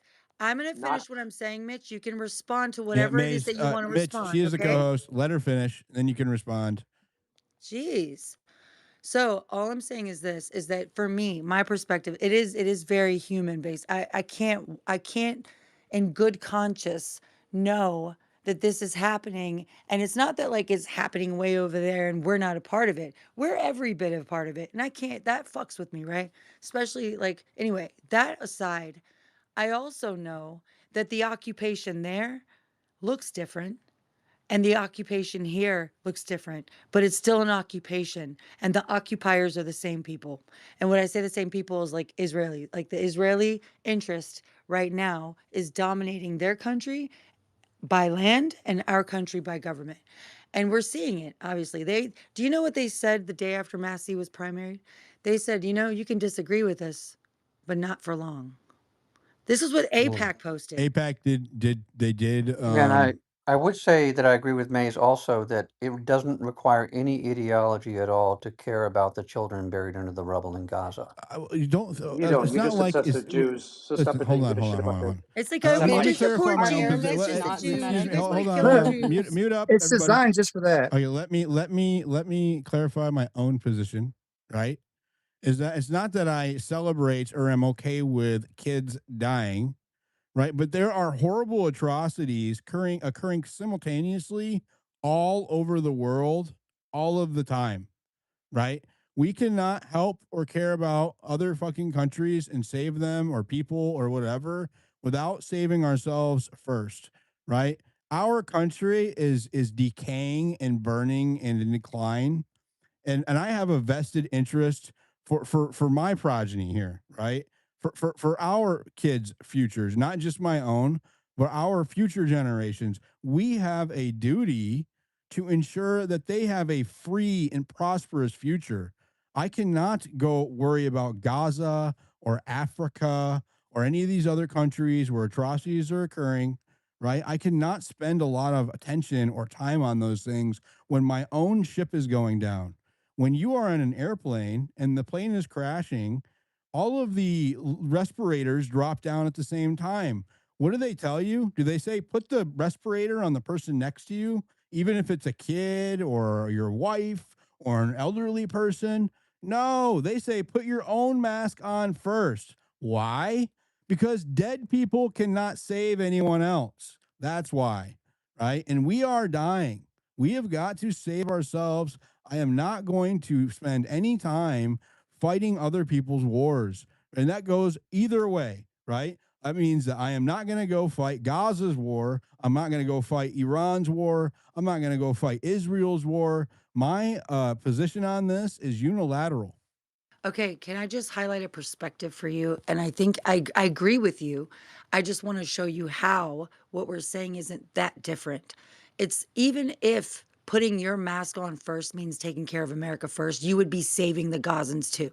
Do you understand? Like this is where my I guess urgency comes. Yes, I am definitely much more connected to this situation. I You have a feel stronger very feeling deeply. about it, is what I was trying to say. Yes, I do. I do. But what I'm also telling you is it is because Americans have been just kind of me included until this happened, me too, right? Have been completely unaware of what is happening because we have completely let go. Like we don't even know what to do. We can't even find, we're scrambling to find a remediation pathway. And it's doesn't matter if it's the person putting the mask on himself first and then can save the child. There's still a terrorist inside of the damn pilot cockpit, right? And all I'm No, saying no, is they're in that Hamas. They're not in the cockpit. The cockpit is the IDF. yeah, exactly. My point. They're the ones that are hijacking. You guys Okay, are can I go on, literally Mason? You've been going on, and he Well, said I go no. after you, but you're going diligent. on What and is on. our stance of Why on is this a taking forever? political like I don't the like This this. foreign is foreign the Jewish bullshit right now? supremacy that Yeah, you're the David was talking supremacist on the about. He just JQ comes Well, up it here is who and the talks and foreign wields his shit. fucking pretends. power. No, he said I'd go next, and you're just going on and on. I'm not even It disrespecting. doesn't He actually matter. said my name. I am I, having a conversation. I am Okay, so get a speaking. There's podcast. so Get a ma- much ma- more. podcast. I'm gonna yield it to you in Mitch, you just a jumped in to second to begin with. Maze, respond. Shut Maze, up. if you could land it, and then we'll go to Mitch. No, I am not because the IDF took over the cockpit. What do you mean land But it? How am that's I the gonna thing, land it? Debbie. Honestly, like, what do we do about like the Um, foreign bullshit? I already know what's going to happen right now. It just happened No, right We I there, don't can't bro. sit in help Like to right echo now. know, don't chambers. Okay, it? Mitch has been waiting while 3 or 4 of us were speaking. but Right? he's not even I from Well, here, called on bro. Maze. I called on Maze, and then I said Mitch, and now a bunch of people are dogpiling. But he's from Exactly. That's my Mexico. point. They took over the cockpit. Go ahead, Mitch. Go ahead. Yeah, so I heard Diligent say something interesting. He said that it's kind of scary to see the amount of systems that this idea has. I don't know if it's going to pass or not to integrate more fully weapon systems and capabilities of tech of Israel. But I mean, your power, if you think in your own personal life or militarily, is based upon cooperating with your friends. You do better in business when you cooperate with your friends. What do you mean? You already have tremendous foreign technology and foreign manufacturing in your military, like British systems. I ever heard of BAE? I mean, they're huge producers of howitzers. They're part of the F-35 program. You have your frigates are Italian based. You have various arms that are I've never German understood how based. this makes us want to. We're And not supposed so, to I'm want to trying to have finish. Israel in. Your Marines fly. I forget the name of it exactly. I think it's called the Harrier jet. That's British. You have a lot of technology because you cooperate with friends and pretending that like, oh, what they blew up the enemy, Hezbollah, and killed those assholes who are terrorists. Yeah, that's cooperate with America on doing those kind of things to take out your enemies. But even your Golden Dome system that you're planning is based upon the Iron Dome system that Israel has. What about the Lebanese Christians? Cooperation. Right now, you Stop have interrupting right him, and now, then you can right now you respond have right after him. your kamikaze drones, your Harpy and your Harap are Israeli based. Your Extend system, which deals with battle management systems, are Israeli based. Your trophy system that protects your armored core, your tanks and other things, the Marines integrate them, that protects them from incoming projectiles and artillery. That's with Israel. That Israel is providing things that safeguard Americans because we cooperate. So this isn't a scary thing. This is a good thing, and you I cooperate mean, with but the we're not British and the talking No, about French it's just and the not. Germans. Mitch. You cooperate with all of them. So But what's it's wrong with not what cooperating you're with those? talking about integrating foreign based technology into our core systems, not just weapon systems that are at a surface level. What you're talking about is it is crucial or critical Yeah, defense technology in some regards. I've always said, it's I already and in my there. position It's has been there not for years, changed. As a man. matter of fact, I think this bolsters my position that what's going on with Israel and Gaza is so that they can develop weapons with our Nah, partners it in on sounds our nice. behalf. Yeah, and I would say that Nah, Gaza isn't for I would developing say that weapons. giving Oh yeah, Israel well, access the, to the our the fact of the matter is that they have increased their technological capabilities when it comes to identifying and killing targets using Gaza as a testing ground, and that technology is then passed back to us. This is a fact. This right, is You could a say that they, documented you know, and don't fact. listen, forget that every battle, no matter what it is, I don't care where it is, improves your R&D, your technology. But Like, it look, also, but it In Iran, for also, example, but it you can also, get the to it that. tell Chinese it. are, But that fact yeah, yeah, I alone, could disagree right? with you. That Yeah, okay. I'm glad you don't disagree with me because it's true, right? It every creates battle, an doesn't matter. incentive structure, right, for Hmm. us to fund and promote and support those Your enemy, the endeavors. Chinese, are providing certain arms to Iran. Why? Not because first of all, they suck. As you could see what happened with Venezuela. They couldn't even You're track deflecting. U.S. technology. No, I'm not. I'm trying the You are point that 100% every deflecting. major producer of arms will put arms into the field. Like, for example, Israel didn't need the THAAD system to defend Israel, but America needed to have it R&D tested, right? Because what happened with the THAAD? The THAAD had only been used once in the UAE in 2022 to take down a projectile. It had not been battle tested in the same way. This was not about defending Israel. This was about improving an important weapon system of America. That's why the THAAD system You're was too deployed good to to Israel. us. No, it's not about But being okay, good. This is again, about America You're doing right you're about something that. talking nice. about surface level use cases. What this bill does integrates core functions, right? AI, quantum computing technology, Man, they're already in your systems. biotechnology. We're talking about all of the leading edge, most impactful core functions in the technology defense sector in our country that is originated in a foreign country that has its own interests, right? That has its own Yes. interests, and it also has a history of working with our adversaries, China, for example. No, it doesn't. We had one person who operated outside the law and sent arms to China. This was not a country thing. The guy got Do you prosecuted know for what it. the tip of the iceberg is, Mitch? Man, you've had Americans who supply technology Do to Didn't your you do Jonathan enemies. you know what Pollard the This tip of steal the happens nuclear in iceberg secrets is? from every America? this happens in Did every you hear me? country. Didn't There Jonathan are Pollard citizens of steal secrets America. from America? There are Have you heard citizens of of Hold Jonathan America. on. Pollard? There are He literally spies who Listen. stole operate. secrets from I'm not You're even. not. America. There You're are okay. spies. Okay. So Man, you're just you're instead right. I'm not of even denying arguing with you. it No, or I'm not denying it. acknowledging the I'm saying that concern, there are. you're You're justifying what pretending that this occurred. is. You're pretending this is Israeli policy or on a national level. This was one It person. doesn't matter if it's Israeli policy or not. You're missing It's my point, Diligent. no. I'm Hold trying on. to Let say. me. I'm How responding to about you your let me point. finish the point and then counter it? I'm trying to say that you have Americans who are in the military who end up supplying things to your enemies. The And then same they thing end up happened in going to Israel. prison. Right. Yeah, the same thing happened to a guy in Israel. But we don't Israel is arrest our enemy. Israelis that do it to us, now do we? Right. Yes, they go to prison When in Israel. Jonathan Don't you know that? Pollard stole American secrets and gave them to Israel, He they gave them liked it. into the. He made They give them to liked Russia. it. They Of course they wanted did. that, right? Of course they did. Of course they Right? did. Okay. You So you're spy on all of okay. your allies Yes. too. Yeah. So This why is would we let our enemy that spies on us share our secrets? It's no. like It was an giving. American Hold who on. did Hold that. on. Hold on. Let me give you the comparison. Giving Hmm. them access to all that information, our military information, is like giving Ted Bundy your little black book. Okay. Man, These you don't. clearly are not. Look, the biggest threat You to like to America, blind the and people with everybody knows this. lies. Hold on. No, we're not. Unfortunately, not. Yes, you The spy biggest on threat. all of your Hold Mitch, on. allies. Mitch, just let The him biggest finish. You can threat. The respond. You guys can biggest have. threat. The biggest threat to America of any country in the entire world is by far Israel. In fact, Israel is more of a threat to America than all the other countries combined. And